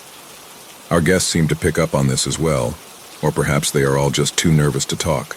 Either way, they stand silent, listening. There it is, a dull rapping sound, like someone tapping on a glass door with their knuckles. In all the years I had been doing this tour, I had not heard that sound before, and believe me, I have heard plenty of others. Could it be? It's a warm night, Reggie says to nobody in particular. It is the first non-whisper that anyone in the building has spoken that night, and the tour group recoils back as though he had shouted the words. I give the kid an approving nod. He had remembered, make noise, but do not address the sound directly. It is one of the cardinal rules. Never engage with anything that might be listening. Some spirits could be harmless, helpful even, but others could be vengeful, violent. The tapping does not stop. Sounds like glass, Reggie says, catching up to my earlier thought. The atrium. Once more I let out a sigh. Pat mixed up the rooms again. Reggie huffs in aggravation, but I can see the tension drain from his face. There is nothing for it. We turn the group around and guide them back the way we came. It is a few short moments to the atrium. 2 figures can be seen through the heavy glass doors. They must have seen our shapes pass by in the hallway moments earlier. They must have been nervous, perhaps unsure if we were the tour group or some form of wandering spirits. But they had knocked as instructed when we missed their pickup schedule. Not all groups did. Reggie unlocks the glass doors and a few relieved and awkward grins are exchanged all around. Lanterns are distributed to the new group and Reggie begins running through the orientation speech. He covers the hallway intersections, noises in rooms, eye contact, and the other various rules that we have established over the years. I take my time and inspect the people who have joined us for tonight's tour. Most people who came would come in groups, and those groups generally stuck pretty close together. Further, The groups we picked up from each different waiting room seemed to stick together as well, likely due to the fact that they had time to talk and mingle before descending upon the silent corridors of the old asylum. The groups are all pretty run-of-the-mill tonight. The foyer group has 2 couples and a 5th wheel. Loners are most apt to wander off, so I make a mental note to keep an eye on their spare. Room 112's group appears to be made up of college students. The atrium had the smallest party. Its group consists of 2 Asian men in cheap suits. Traveling businessmen, likely looking for some thrills to spice up a boring conference trip. The second-floor group is the most diverse, consisting of a family that includes the parents along with 2 teens as well as a geriatric gentleman. Everyone who had signed on for the tour has signed disclaimers, assuming Pat had gotten that part of his job correct. But I make a mental note to keep an eye on the older man as well. As Reggie finishes his spiel, I raise my lantern and start off into the labyrinth of hallways. Reggie follows, and our guests fall into step behind him. Sternverm Asylum was founded in 1869, Reggie begins. His voice is barely above a whisper, but it carries to the entire group with ease. The original building was commissioned by a minister who wanted to build a cathedral, but he died before the work was completed. We led the troop away from the outer perimeter hallways and deeper into the long abandoned and neglected hallways. Reggie continues. His family would eventually donate the land to a doctor who had radical ideas regarding the mental toll of the Civil War on the soldiers that fought in it, as well as the civilians caught up in its wake. I stop at a hallway, cross myself, then watch to be sure everyone in the group does the same before moving through the intersection. Dr. Sternverm would expand the original chapel and outbuildings extensively over the years, connecting them. As he expanded the grounds, he expanded his patients. He took on additional mental patients to attain federal grants and funding to continue his research on what we now refer to as PTSD. As I walk, kneel, and cross my way through the asylum, I fall into autopilot and withdraw as much as possible into myself. Reggie is keeping a good eye on the guests, and the first leg of our tour is generally rather uneventful. I let my mind wander. They keep grinning at me, Reggie mutters under his breath. I pull back out of autopilot and look at him. His gaze is locked on the 2 Asian businessmen. We are near the end of the preliminary tour and are standing in an observation room on the 2nd floor. It looks down on the northeastern day room. The day room has always been a surefire spot to observe paranormal activity, and today is no exception. A lone wheelchair is rolling in a never-ending circle near the far wall. The more skeptical in the group will convince themselves it is staged. Reggie and I know better. Reggie absently reaches out and grabs the arm of one of the college students who is about to wave at the chair. The boy gives Reggie an irritated but resigned look. Waving is a form of engaging the entity. He should know better. I wait a moment further to be sure the kid won't try again, then cast a glance at the Asian men. As I watch the pair turn from the observation window and look at myself and Reggie before looking back through the glass. Both men have small smiles on their faces. They're nervous, I whisper to Reggie. The grinning is just a cultural thing. It's fine, just keep an eye on them. If they seem to start sweating too much, or if you don't think they can handle it, let me know. Reggie relaxes visibly. I study the men again before adding, yeah, they're just nervous. But something is nagging me, something feels off. While I had been zoned out the first stretch of the tour, I had noted an unusual lack of activity. The beginning is generally quiet, but never this quiet. There is always a door slamming or glass breaking or even the sound of mild sobbing while traversing the hallways. Tonight it had been silent up until the observation room. Too silent. I shake my head. There is no such thing as too silent in these halls. Tunnel vision kills, I remind myself. I rub the back of my stiff neck, trying to work a knot out, then lift my lantern to take in the whole group. If I focus on one guest too much, I may miss another guest making a mistake. We had lost guests before. In fact, we had lost both guests and tour guides from tunnel vision. It was a mistake I was not planning on making tonight. I give the Asian businessmen another once over. They still seem to be studying Reggie and me and copying all our movements and gestures as closely as they can. They are nervous but attentive. The old man is looking through the observation window with incredulity, but he looks fine as well. I see no reason to cut the tour short. After one last glance at the college students, I make eye contact with Reggie and give him a short nod. He nods, almost more to himself than to me. The tour will continue underground. That is where the real activity is. There are a few rooms above ground with red marks banning entry. On the several subground levels, though, nearly every door is marked. The underground is where the experimental treatments were administered. It is where men suffered, died. It is where some of the more dangerous spirits in this cursed building linger. There are 7 entrances to the underground, but only one that we use. Its entrance is at the center of the asylum, just beside the doors to the original cathedral. Reggie starts the group moving again, and I fall into step at the rear to keep an eye on our guests. Reggie continues his spiel. As Dr. Sternworm built his expansions, he kept the cathedral at the heart of the structure. Some think he was a religious man and valued his patients having a place to pray and reflect. Others believed that he wanted a place close by in order to petition God for forgiveness for the atrocities he was committing just below its holy foundation. I watch as the group drops in unison to cross themselves before passing through the next hallway. One of the teens, the boy, glances to his right as he crosses the hallway. He turns his head back quickly, whether from startlement or indifference I cannot tell. Eyes front, I whisper. The boy's ears turn red and his shoulders bunch up. He is embarrassed and scared. That is good. He won't risk looking again. As I cross the hallway's intersection, I feel the temperature drop. My pulse quickens, and I do everything I can to prevent my pace from increasing to match it. Do not engage. The words bounce around my empty skull as I stave off the natural impulses of fight or flight. It burns. A voice breathes in my ear. I can feel its breath on my earlobe as the small hairs on my neck stand up straight. The weight of an inhuman presence pushes on the light from my lantern, stretching it out across the hallway unnaturally. I keep my pace and pass through the intersection.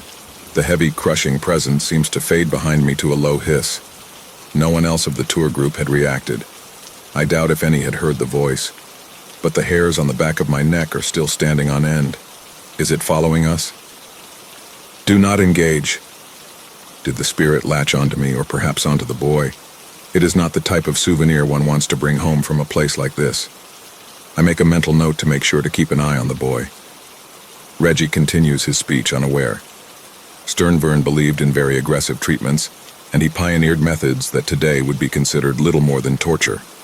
He also believed in putting patients out of their comfort zones and often hired doctors who would only further traumatize their patients. For Union soldiers, he would hire doctors from the deep South with thick Southern drawls. The idea was to make the patients face their fears.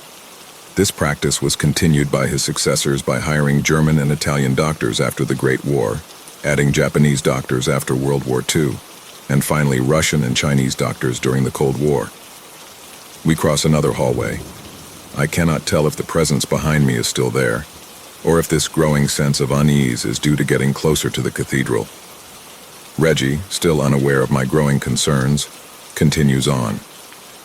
Between doctor and patient tensions and the implementation of methods such as ice baths, steam rooms, electroshock therapy, lobotomies, and other heinous treatments, many patients suffered mental breakdowns, and ultimately, over the years, several doctors and staff were killed by their patients.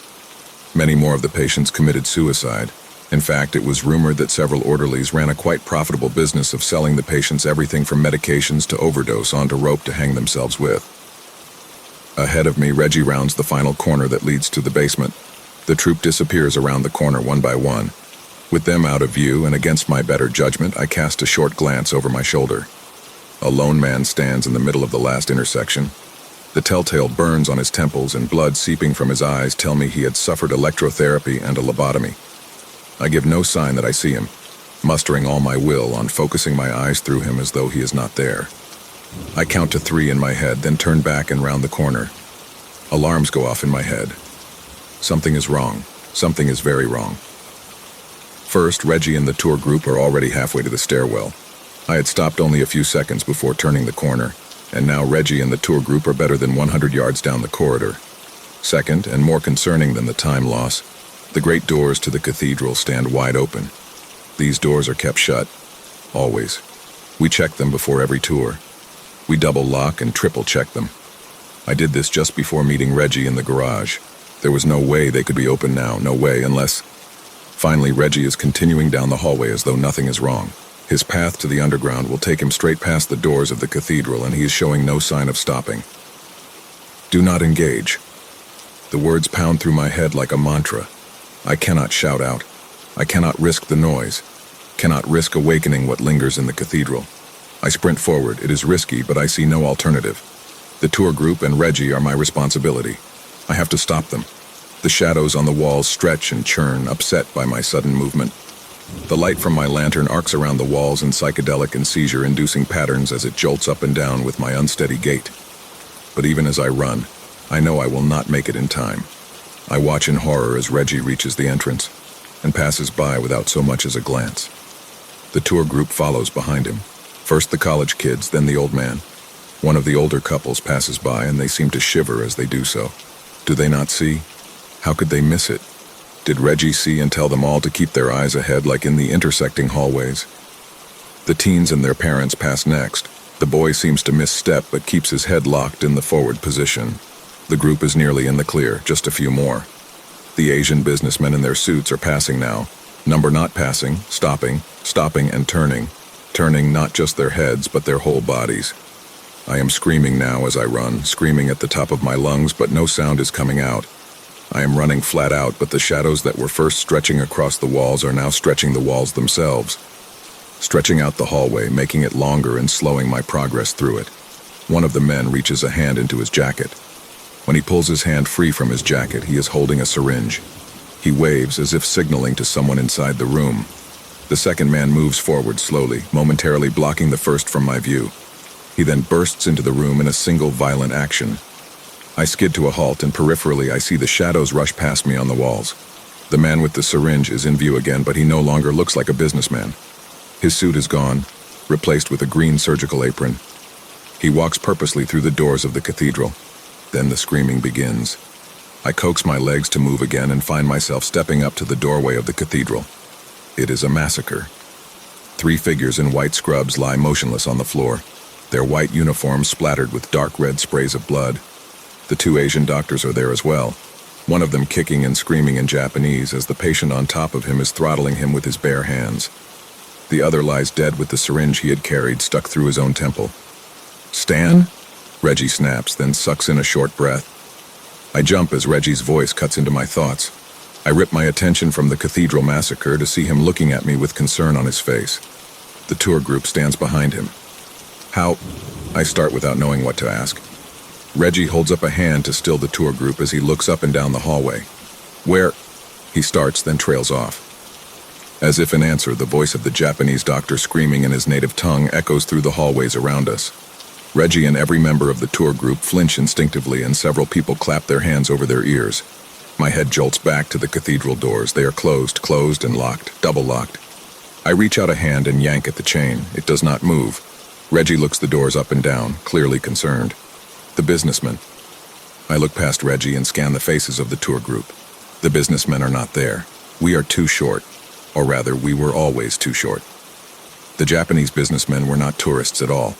They were doctors, dead doctors, spirits, continuing on with their work in death as they had in life, studying, observing, and when necessary, administering treatments. Tourist, patient, spirit, they knew no difference. We were lucky, very lucky. From Reggie's pale white face, I could see he knew that as well. "Tour's over," Reggie manages with a gulp. There are a few groans of protest, but Reggie silences them quickly. The garage is a short walk from where we are, and we get there without incident. Pat is waiting for us. "Short tour," Pat says. It is an observation, not a question. He can see the strain on Reggie's face. He knows something happened. He does not ask. He does not want to know. "The atrium," I start, but Reggie cuts me off. "The atrium is compromised," he tells Pat. Pat's face turns sour.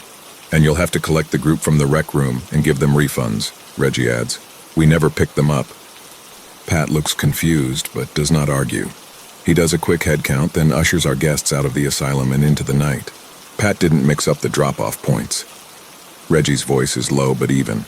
It is the voice of someone whose parachute failed and had to resort to the reserve chute. I don't answer. I just stare past him. The businessman. He trails off. I shake my head and start swaying gently from side to side. "I'll understand if you..." Reggie cuts me off, his voice seemingly far away. "We're good. We're all good." "Good." I repeat the word, still staring past him. Staring at the boots that sway back and forth, dangling over his shoulder. They look so familiar. The left bootlace is double knotted.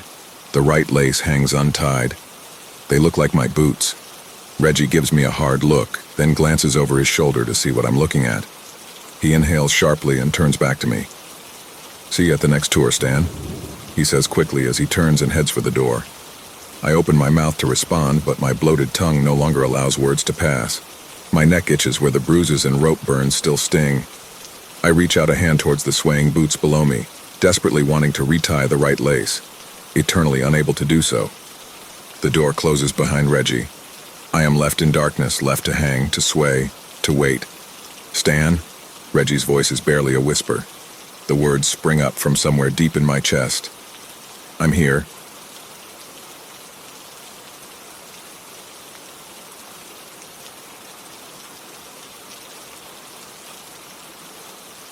I've always loved the warm tropical weather and the idea of traveling, unlike my husband. Ever since we'd met, I had been trying to get him out of his shell. Though being the typical quiet, nerdy recluse, this was going as fast as paint dries. That being said, I love him unconditionally and really can't see my life without him. I was a workaholic, trading a social life for a bad bitch mentality that only led down an alleyway of separation.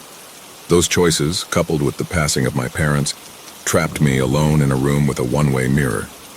Watching everyone you grew up with creating vibrant and colorful lives with loving partners crushed my already fractured mental state. I can honestly say, without Wade's quiet charm and persistence, I wouldn't be writing this. I found him at a time in my life where I thought I couldn't sink any lower. Looking back on that period of my life, I couldn't have wished for something as freeing as I have now. Wade equally was a hard worker, which I could infer from his vigorous typing 2 desks over. Thanks to his empathetic and frankly stubborn personality, he pushed me to pursue my passion regardless of finances. When it came to travel, we mostly played it safe, only visiting the big tourist countries in Europe. I'd argue those were his decisions, as he was always a relaxed holiday goer, preferring beaches, pools, and walks through the town. In stark contrast, I was a thrill seeker and pushed heavily for exotic destinations, though with him contributing heavier to the finances, I always let it slide for his sake. That year, however, was our 12-year anniversary, and I was determined to push for a location I'd been wanting to visit for forever: Australia. Practically daily, I'd show him all the amazing locations and activities that were on offer, though I could see that they weren't enthralling him as much as they did me. Eventually, though, I knew he'd come around. Not to toot my own horn, but I'm hard to say no to. I'd put that down to my womanly charms. "Wade, fine, you win. We can go there, just don't go overboard, please." He spoke in a tired, reluctant tone as I ambushed him, the moment he returned home from work. Me. "Yes, you're going to love it. Our itinerary will be full to bursting." I couldn't hide my giddiness as I jumped into his arms, knocking the backpack from his shoulder. "Wade, I said please, didn't I?" He smiled nervously as I pretended not to hear him and just squeezed tighter. The moment I saw the tours and resorts, I had a list of 101 things ready to go. This was going to be my way of showing him how much we'd been missing out on, with it hopefully getting him out of his comfort zone. Those 2 weeks would have us up and down the East Coast, experiencing everything from sky to scuba diving, and it was definitely worth it. I knew the travel time was going to be a killer, as 22 hours was about as much flying as he'd done his entire life, but the image of his pale face around 5 hours in is a priceless memory. "Wade, hon, move please. I'm feeling a little lightheaded. I think I'm going to be sick." As he rushed down the aisle in the direction of the plane's bathroom. He always played off his emotions, even with the confident speech he gave in the airport terminal. Something about not getting motion sick and his ability to sleep for at least 3/4 of the flight, though I can't say I wasn't a little amused to see him dash away into the bathroom. The comment, "It was definitely that tuna sandwich," still brings a smile to my face now. On our travel, I recall laying back in my seat and envisioning all we would experience, hoping it wouldn't fly by too quickly. Those wonderful, priceless memories still to be made excited me, though they are corrupted now. The color and wonder I experienced, tainted and overshadowed by what was supposed to be our highlight.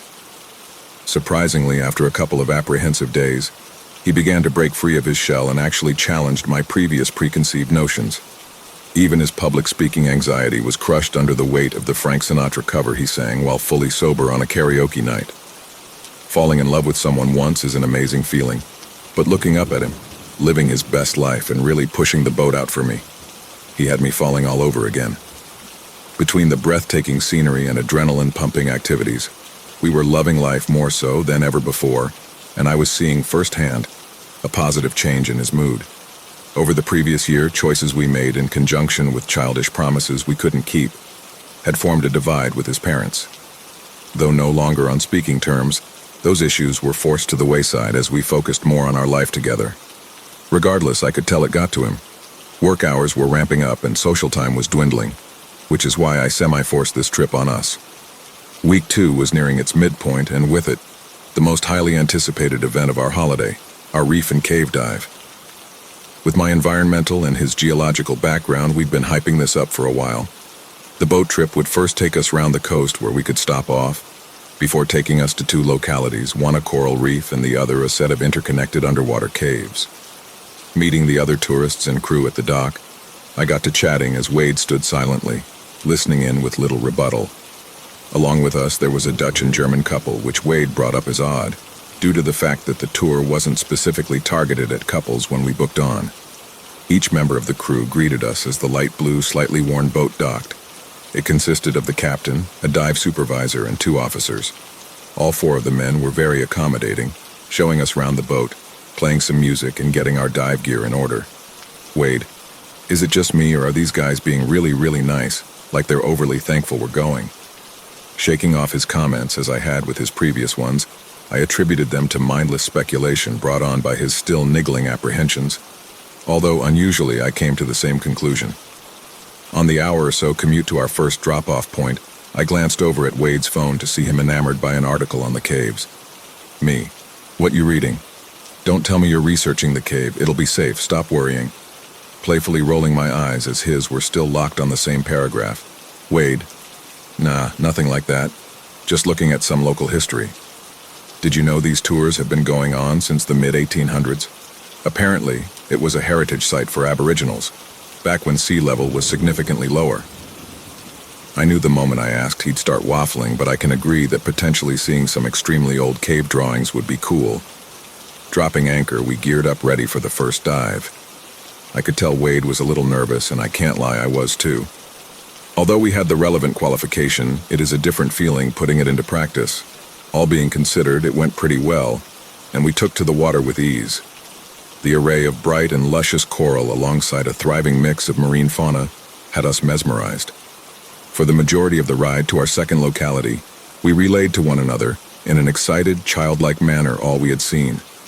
Maybe it was our overinflated self-confidence at the smoothness of our first dive, but regardless, we had little fears disembarking at the cave system.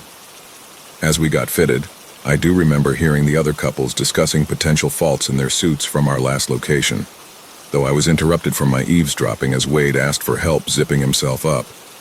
Wade could tell those comments were niggling at the back of my mind, and with his usual instincts being right on the money, he lay a hand on my head and comforted me.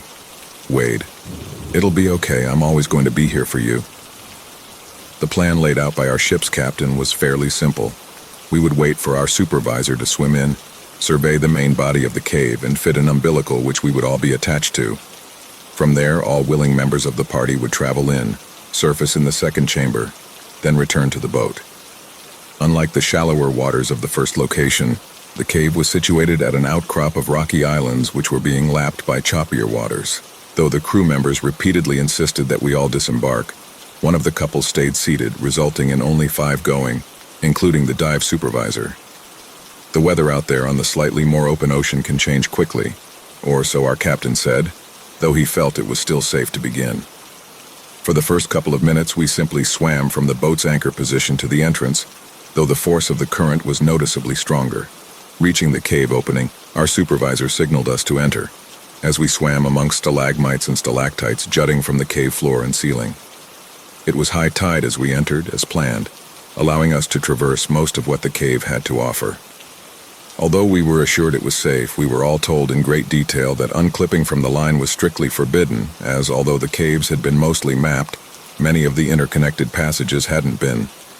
In a storm event, if caught in one of those passages, a person could become isolated. I vividly remember that warning not fazing me, mostly due to the ease of the first dive. In comparison, Wade frequently went over the safety precautions with me as we were gearing up. Without that being forced into my long-term memory, things could have ended very differently. Shortly after traveling through the first large section of the cave and into a connecting passage, an increased amount of gas bubbles shot from Wade's respirator as he began turning his head frantically. I hadn't noticed, as the array of bioluminescent fish and coral had my eye, but we'd become separated from the other couple. The cave system had become increasingly darker as we had passed into this section of the cave, and without knowing, our automated headlamps had flicked on. After hearing about their previous problems, I hoped they'd simply turned back or were just slow swimmers. The conveyor belt of divers had been the supervisor, Wade, me, then the couple. Fortunately, Wade had been hyper-prepared and learnt many of the important hand signals. As a conversation occurred between him and the supervisor, I simply trod water and examined our surroundings. I remember thinking that without the connecting line to the boat, it would be an impossible task to navigate to the exit, worse without a light source to guide your way. Breaking me from thought, a hand grasped my shoulder and spun me around. Wade was signaling to me a multitude of instructions that honestly, I couldn't fully decipher. That being said, I understood the gist. We had to stay put. Though I sighed internally, I watched the supervisor unclipped from the line and swim back towards the entrance. As he passed, I caught his facial expression, and for lack of a better word, it perplexed me. I know people deal with pressure in different ways, and I'm sure the feeling of losing someone on one of your tours would be devastating. But he was smiling. Turning back to face Wade, I could tell he had seen the same thing, and it was confusing him as well. As my light shone back towards the exit, his flippers disappeared into the depths as we waited. It could have been 2 seconds or 10 years, but we were both worried. Again, with the hand signals, I couldn't tell what Wade wanted from me, but as he gently nudged me forward in the direction that our supervisor left, I understood we were leaving. We'd barely experienced any extra pressure on our entry, though the moment we attempted to pull ourselves out, we were ensnared by a forceful current. The torrent pushed back hard, attempting to force us deeper into the cave system. Grasping the umbilical with enough force to break rock, I dragged myself forward. The timing couldn't have been worse. Practically the moment we were attempting to leave, the onrush emerged. Assuming that all the other divers had successfully reached the boat, I used that as motivation that we too would escape. That hope was royally crushed as we emerged from the second chamber. Light from the cave opening a pinprick in the distance, though it beckoned us home. However, in the couple of moments we fought back against the increasing torrent in that entryway, the cord jostled as the shock waves of releasing tension were shot through our hands. It had been previously pulled tight and firm, but now, with the onslaught crashing into us, it wavered, our grip the only thing between stability and the ragdolling rapids. In a moment that felt like an eternity, a final ripple tore through the line as all our strength evaporated. A crackling whip swiped at us as the frayed end of the cord impacted my upper left torso. My grip slipped, and in a matter of seconds I was tumbling back, unknowingly into Wade. The thing keeping us tethered to our salvation disappeared as we were left to the mercy of the surge, clawing us back into the abyss. Crashing against the jagged walls and each other felt like we were in a pinball machine as we were ripped deeper into the slowly narrowing cave system.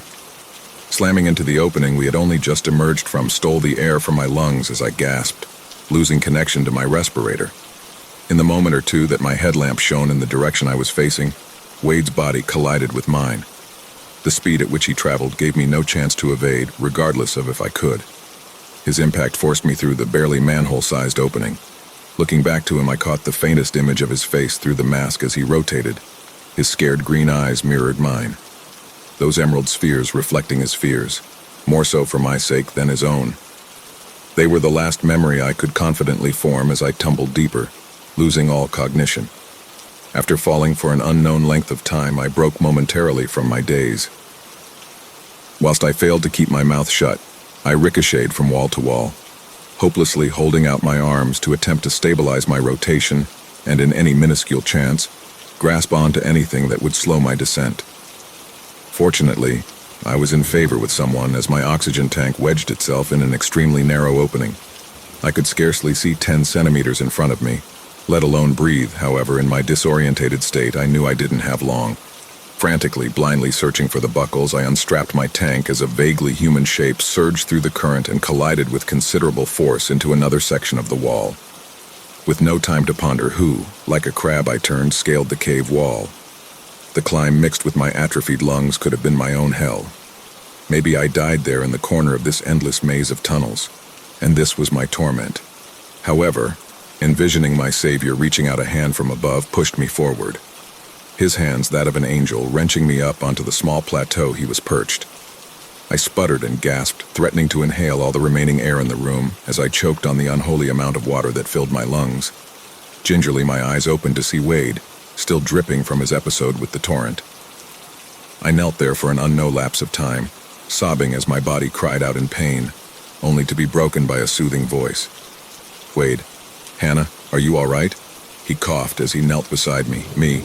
Yeah," the meager reply, all I could muster. A warm smile grew on his face. It masked his current cognition to appease mine. With an outstretched hand, he wheeled me up from the puddle I was forming on the stone slab. "Wade, where's your diving gear?" "Han?" A frown taking the place of his warm expression.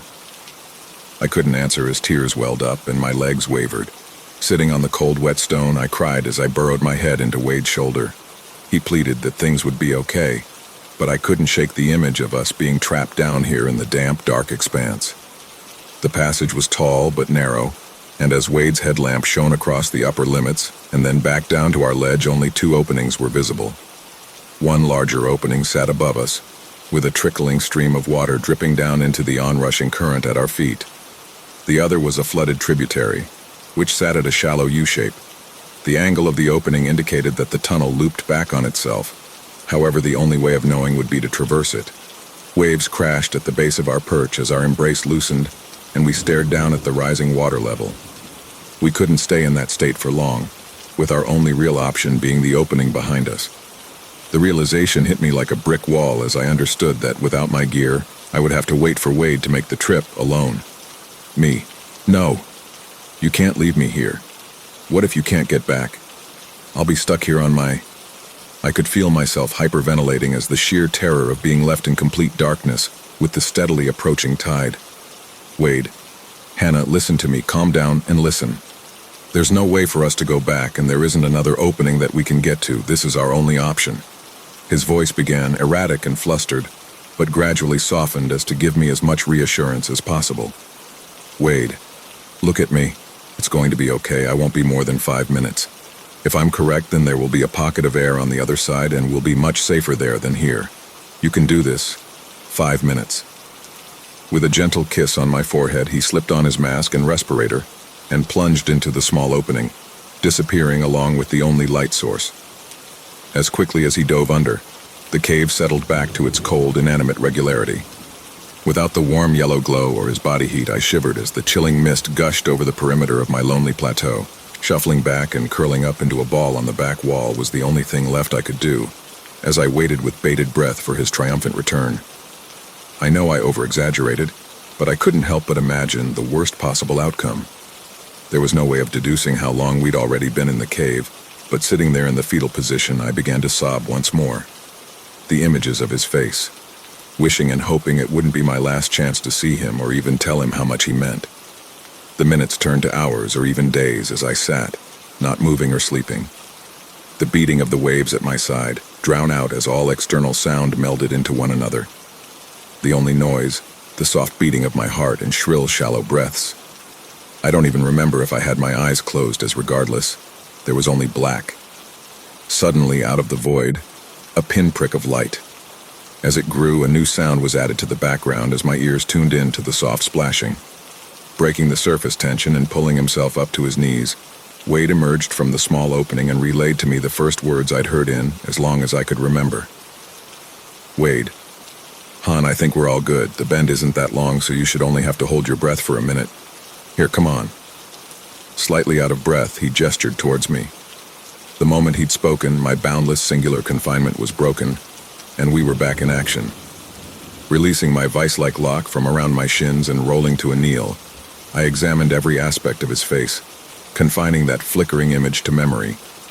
Though the time span was unclear, the steadily rising water level threatened to creep over top our perch and engulf our ankles.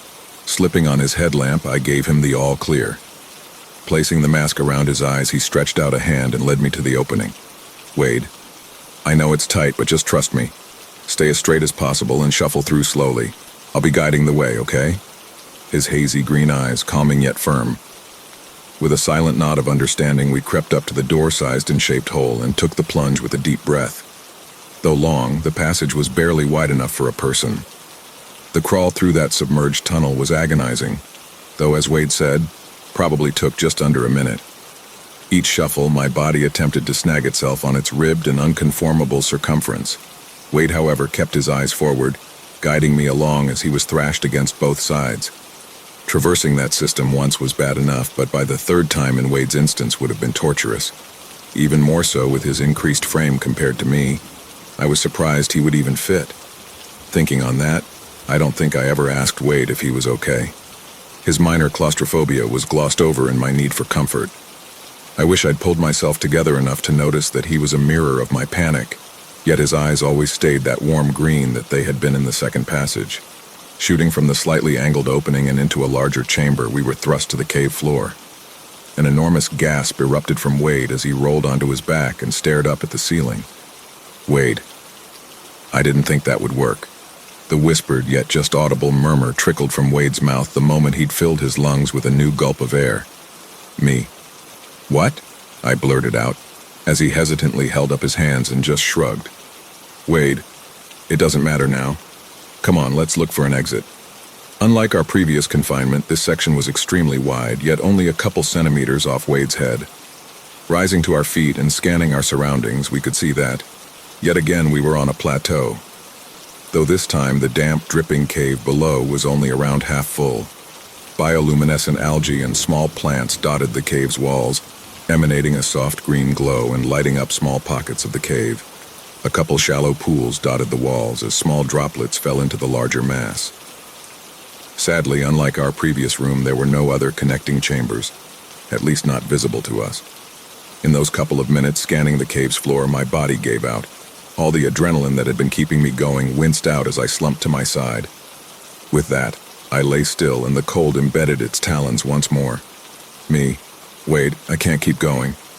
I'm spent, just lay down with me for a bit. My strained voice wavering too, and I called out for his warmth. Wade, yeah, we can rest, just not for too long. The comforting melody of his voice singing me to sleep as we curled up against one of the walls. Weakly opening my eyes, for a moment I felt Wade's warm embrace and imagined us in bed, reflexively asking him for the time, only to recall our current situation. The cold cavern air and my body's damp exterior replacing that feeling. Evidently he was atrophied too as he lay motionless, with his head down to the group and obscured. Clambering up on shaky legs, I wobbled over to our plateau's terminus.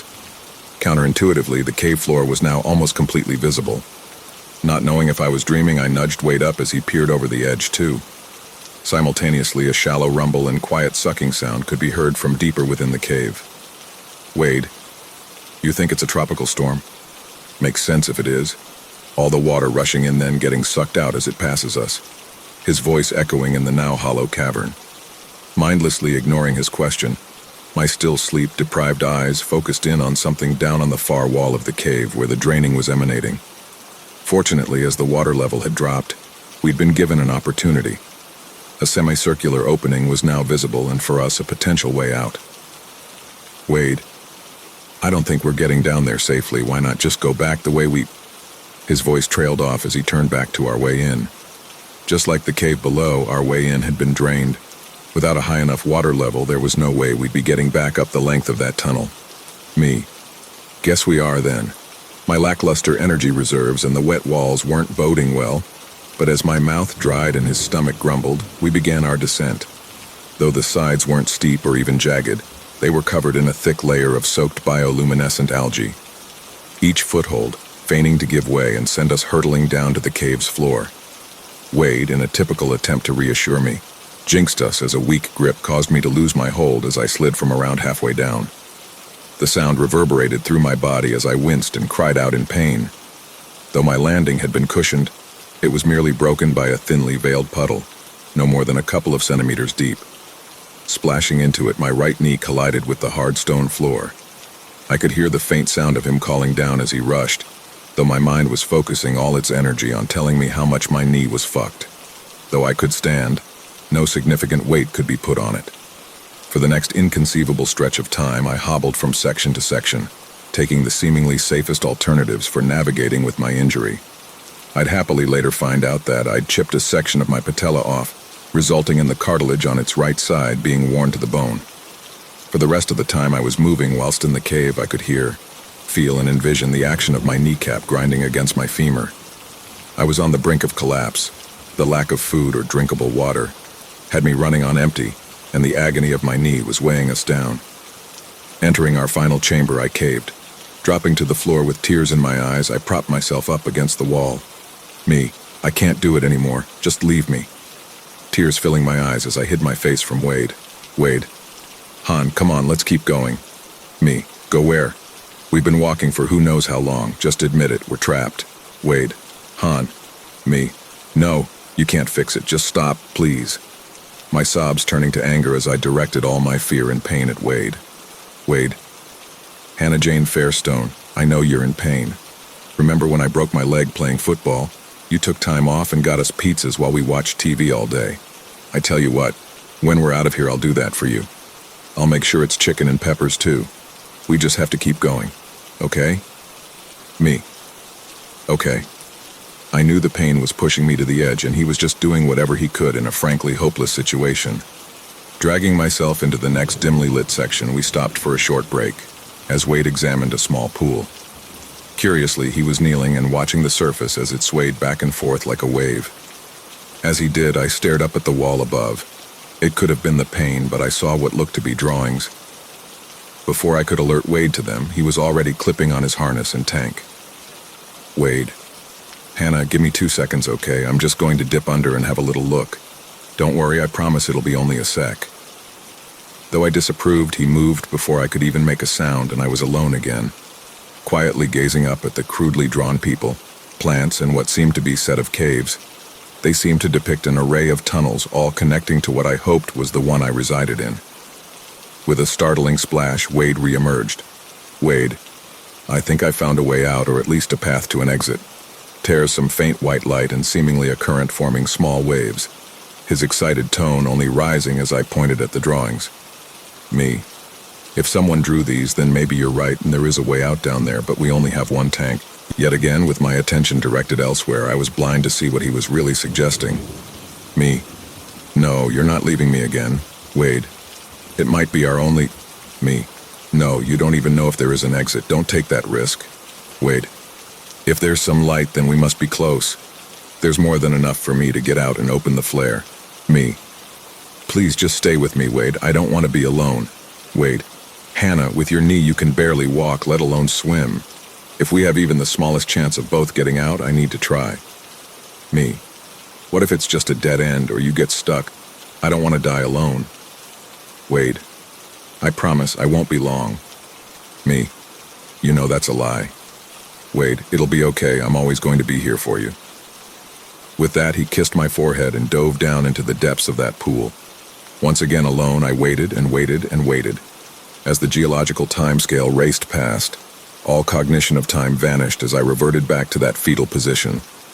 The soft swaying of the pool and dripping of the cave walls melded together with my increasingly loud internal cogs, creating a blistering cacophony of sounds that hummed through me.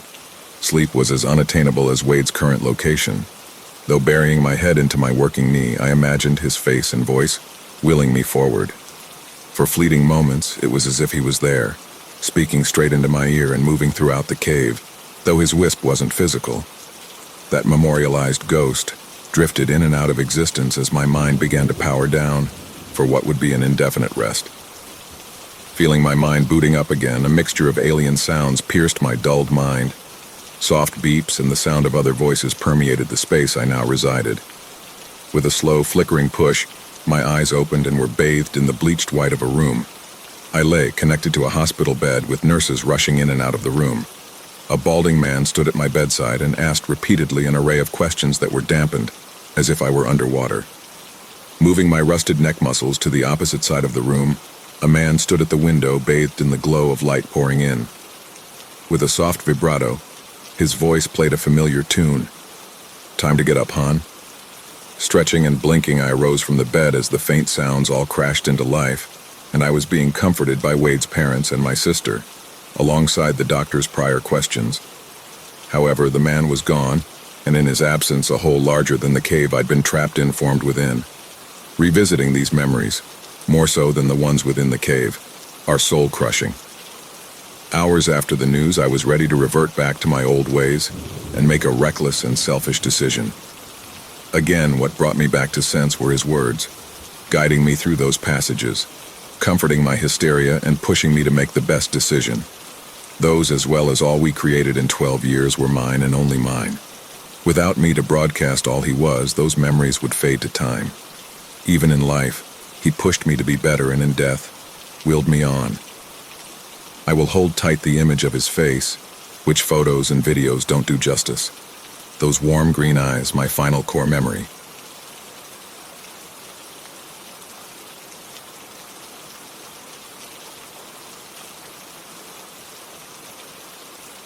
I present these journals to you as a warning.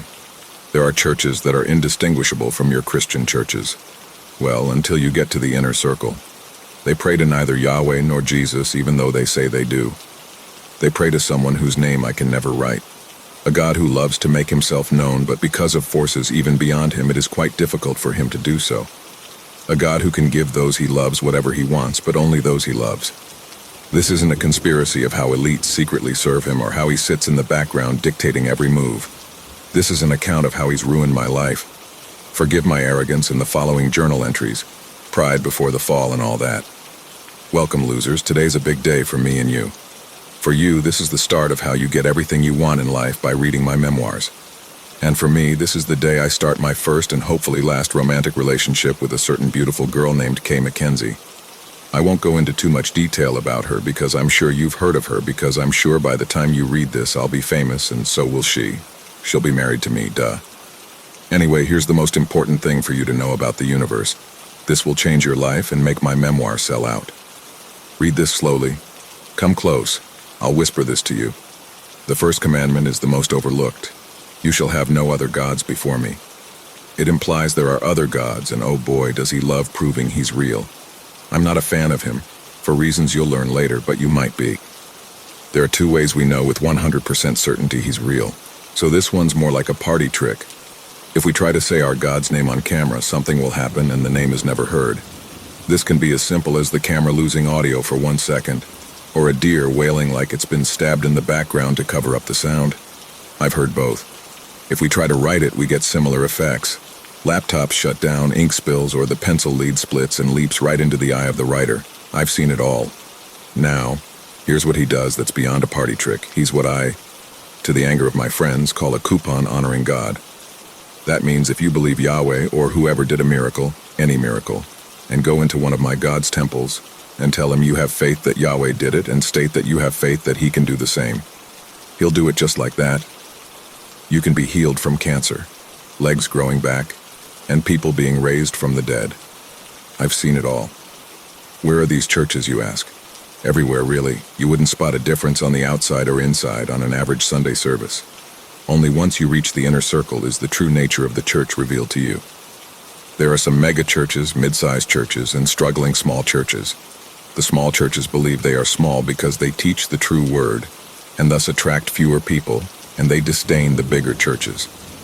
The big churches don't think about the small churches until they need to give them money because they're dying. I'll let you decide who's the better church. I know many of you are asking, why would a church ever be poor if you could simply ask God for whatever you want? Well, we'll get to that later. I'll give you a list of churches in the back of this book, and you can either attend them and ask God for whatever or start a new holy war. Not my problem. I don't care either way as long as you paid for this book, which pays for my retirement. Now let me tell you about my God and my girl, because they're intertwined in this religion of mine. When I was 13, about 4 years ago, we had a special ceremony with our youth group. All of our youth group were driven by van to one of the temples. The churches are easy to find, but the temples, where the real power is, they're hard to find. This one was out in a cornfield, isolated and alone. It was not a grand thing and was closer in appearance to a shack in the woods than a grand cathedral. Cows grazed in the grass in front of it. Oh, cows, those poor, poor cows. I'll never look at them the same again. We exited the bus to go to the temple in a silent single file line. Talking without permission was an offense that resulted in physical punishment. We shivered in the rough wind and the cold drizzle of rain. Most of us kept our heads down to avoid the gaze of the high cornstalks. Silence was demanded, but fear was allowed, so our single file scurried and shook all the way to the temple. "Be seated," Sharon, our youth group leader, told us and went away to who knows where. We did as we were commanded. She did not tell us to be silent, but we understood. The wind beat on the tinted windows as if it was demanding to come in. It shook the whole poorly made temple. The red carpet that lined the auditorium danced in front of my eyes. If we looked at it too long, we would swear it was not solid, but a thick liquid, too thick for blood. The wooden pews groaned at any movement we would dare make. Many a kid has been beaten because their bench groaned too loud, so we sat in corpse-like silence and forced stillness that made my heart race around my chest until Sharon finally returned. Sharon came from the back of the sanctuary and held the hand of some kid a couple of years younger than us, maybe 9. I did not like Sharon. Everything about her screamed fake and uptight. Her static platinum hair and pink nails were too fake. Her clothes were tight, and even as a child I wondered why she dressed like that to teach youth group. I've seen the average youth group leader you guys have for church, and no, she did not look like that. I'm not sure why she wanted to be a youth group leader. I don't even think she liked kids. Oh well, maybe that's why. You'll see what I mean. Anyway, Sharon escorted the small child between the 2 pews where we sat. As she walked in, the benches quieted their groans and the wind eased its assault against the door to more of a polite and creepy knock. The carpet still looked swimmable. "Today we get to feed God," Sharon said, and smiled with a perky demeanor foreign to her. We all shifted in our seats and tried not to appear afraid. We forgot food. How could we feed our God without food? We forgot to bring food, and this would make God mad, our parents mad, and Sharon mad. Most of us weren't stupid, so we knew not to admit our flaws. Instead, we spoke to each other in hand signals and concerned looks to determine if anyone brought any food we could split. No one was stupid enough to admit we forgot to bring food, except this one girl in the front row who audibly yelped. We all turned to her. "Mrs. Sharon," the girl said. "Sorry, I mean Ms." the girl corrected mid-stutter. She was shivering, maybe out of nerves and maybe out of fear, or maybe she was still recovering from the elements outside. Ms. Sharon's smile was as hard as stone. She hated being reminded she was unmarried. Honestly, I think the girl was too oblivious to realize it. She went on stammering all the way through. Her hands moved up and down as she spoke like the most frazzled symphony conductor ever. "I'm sorry I forgot to bring food. I will do better next time. I always write stuff like this in my planner, and I must have forgotten this time. I don't normally do this, you know I'm a good student." "Ms. Mackenzie," Sharon said, stone smile unbent, "I didn't tell you to bring food because I have it." A great fire leaped from the altar at the end of the hall. The altar of our God stood about 9 feet tall. He had the head of a bull, the sculpted arms of an Olympian, and a furnace that served as a stomach, and that furnace roared now. We all sat in our seats and our eyes avoided the fire. You've probably never been in the presence of real supernatural power. You feel the need to hide from it and are haunted by an evil insignificance. Maybe you felt insignificant looking at stars. It dawns on you that you are small compared to the universe, but I bet you embraced that. I bet it made you want to see all there was of life. I bet you took risks. I bet you traveled. Well, I call this evil insignificance because it does the opposite. This power made me want to end life's search. There was too much power and too many things that were beyond me. I wanted to stay in this seat, hidden and scared, and never have to face the uncertainty of life again. My heart fled, my head danced, and my mouth went dry. We were supposed to be silent, but I heard myself panting. Sharon did not mind it. She walked forward. Her heels did not clack against the carpet, but instead made a splashing sound as if she walked on a puddle. She dragged the kid behind her. "Oh, no, no, no," I thought, but didn't dare say. The kid was the food. I know the kid was drugged. He had to be. Anyone with any survival instincts would have ran from her. She strode forward with confidence. Perhaps this is why she wanted to work with kids. Perhaps this was her reward. She got to feel all of our God's presence and not want to shrivel away like we wanted to. All I could think was no, no, no, the closer they got. I didn't want to watch this, but I didn't want to be next. So I had to sit there, and I was supposed to keep my eyes open, but I couldn't manage that. I'm sorry I'm a coward, but I covered my eyes. It didn't feel right to see. That wasn't enough, though. My eyes couldn't close tight enough. Bright orange light crept in them. I squeezed with every muscle in my body and they couldn't go tighter. Pain swarmed in the middle of my head because of the effort. Then came his screams once he was in the fire. He was so confused. I heard a what in there and so many cries for help. I opened my eyes to see if she would. She kicked him with her heel and he was pushed back into the flames. Then she laughed. Then they all laughed.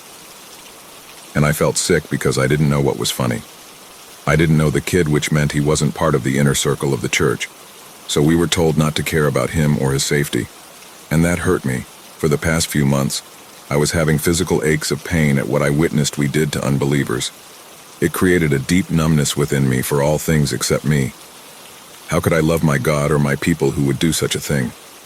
The other kids did not feel this way. I can't blame them, I guess. It worked out for them.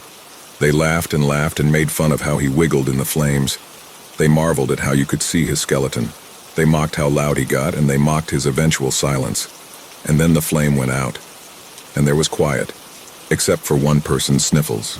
Sniffles that soon grew into tears. Something that was frowned upon. Why should we pity something that was our God's will? The nervous girl from the front cried. She viciously wiped away tears from her face because she knew her tears were heinous. Her empathy evil. She understood her own punishment would be coming. The other kids stared at her. That's what I hated the most. They didn't have the shame to turn away from her. No, they stared because they genuinely could not understand why she was crying. Or they had the sick desire to enjoy her upcoming punishment. The girl could have saved herself from this punishment. She maybe could have avoided it if she pretended that her tears were about anything else. But she kept saying, "I'm sorry, I don't mean..." It's just they were so young. As Sharon walked now, the world felt the weight of her steps. I felt it again. Again, I had to be a hopeless spectator to an ugly stomach-turning spectacle.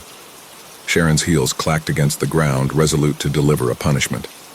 That girl was Kay Mackenzie, and that's the moment I knew I loved her. I grew numb because of this world we lived in. She didn't.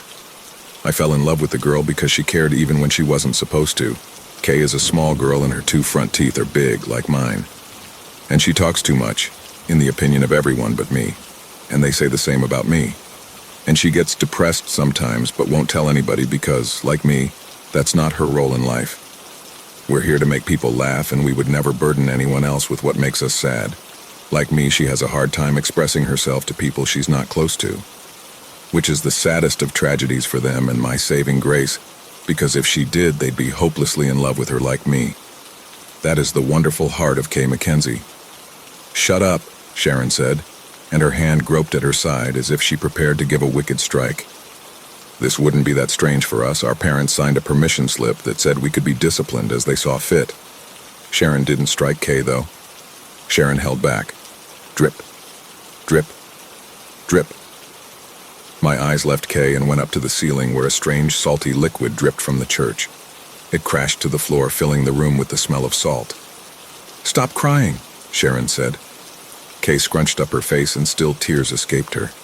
Plop, plop, plop.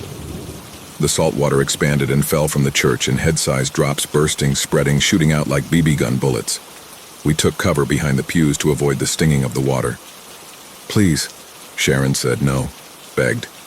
Something I'd never heard her do. Kay couldn't stop. The dripping from the sky stopped, sort of. Floosh. Behind me, an evil miracle happened. A waterfall fell from the church onto a girl named Monica Peters. Monica collapsed under the weight of the water. Her body was bombarded by an impossible force, but her face remained untouched. I ran to help her. Sputtering and crying, she crawled forward in my direction to escape it. Dropping to the floor, I reached out my hand to help her, careful not to let the water hit me. As the saying goes, miracles happen once in a while when you believe. But this miracle wouldn't let Monica Peters leave. Doubling force, then tripling, water from hell fell from above and ripped away her skin, then flesh, then meat from her bones, until I watched her life leave her eyes. Perhaps her spirit journeyed wherever the water came from. All eyes fell on Kay, hoping she was done crying and blaming her for Monica's death. But who could stop crying under the weight of all that guilt? "Please forgive me," she said, damning us with her tears the whole time. "Moo, cows? Moo! Have you ever heard a cow screech? It is not a pleasant sound. Crack, crack, crack." Outside something was breaking, maybe sticks, maybe bones. We didn't know. We stood statue still, preparing to run if we needed to. The door from the back of the church burst open. Piling in were cows crying and stretched into impossible positions by our God's will. They ran like humans and cried like only animals can cry, a perfect innocence born from being punished for a reason beyond their comprehension. Us kids were a lot like animals then, punished for something, by something that went beyond our reason. Hooves hit heads in the chaos. Blood painted the church. The trampling of bodies sent my classmates to meet Monica in the afterlife. Kay stood there. Maybe her guilt wanted her to die. My childish crush wanted her to live. I tackled her and pushed her under the pews. Moose and I want my mommies choired through the church, and I hoped our God was happy with it, his evil praise, because I promised if I lived I would never worship him. Silence fell. Fresh grass and blood mixed in the musty smell of the church. I rose from my hiding place to see the chaos. Dead. All of my classmates and even the cows lay dead and broken for no good reason except a God got upset a girl had empathy. Only Sharon, myself, and Kay lived from that horrible day. That was years ago. Kay and I will start dating tomorrow and then marry within the year. That's her. That's the girl I'd go to hell for. We will leave this God together, and I'll give her a life of peace where her empathy won't be punished.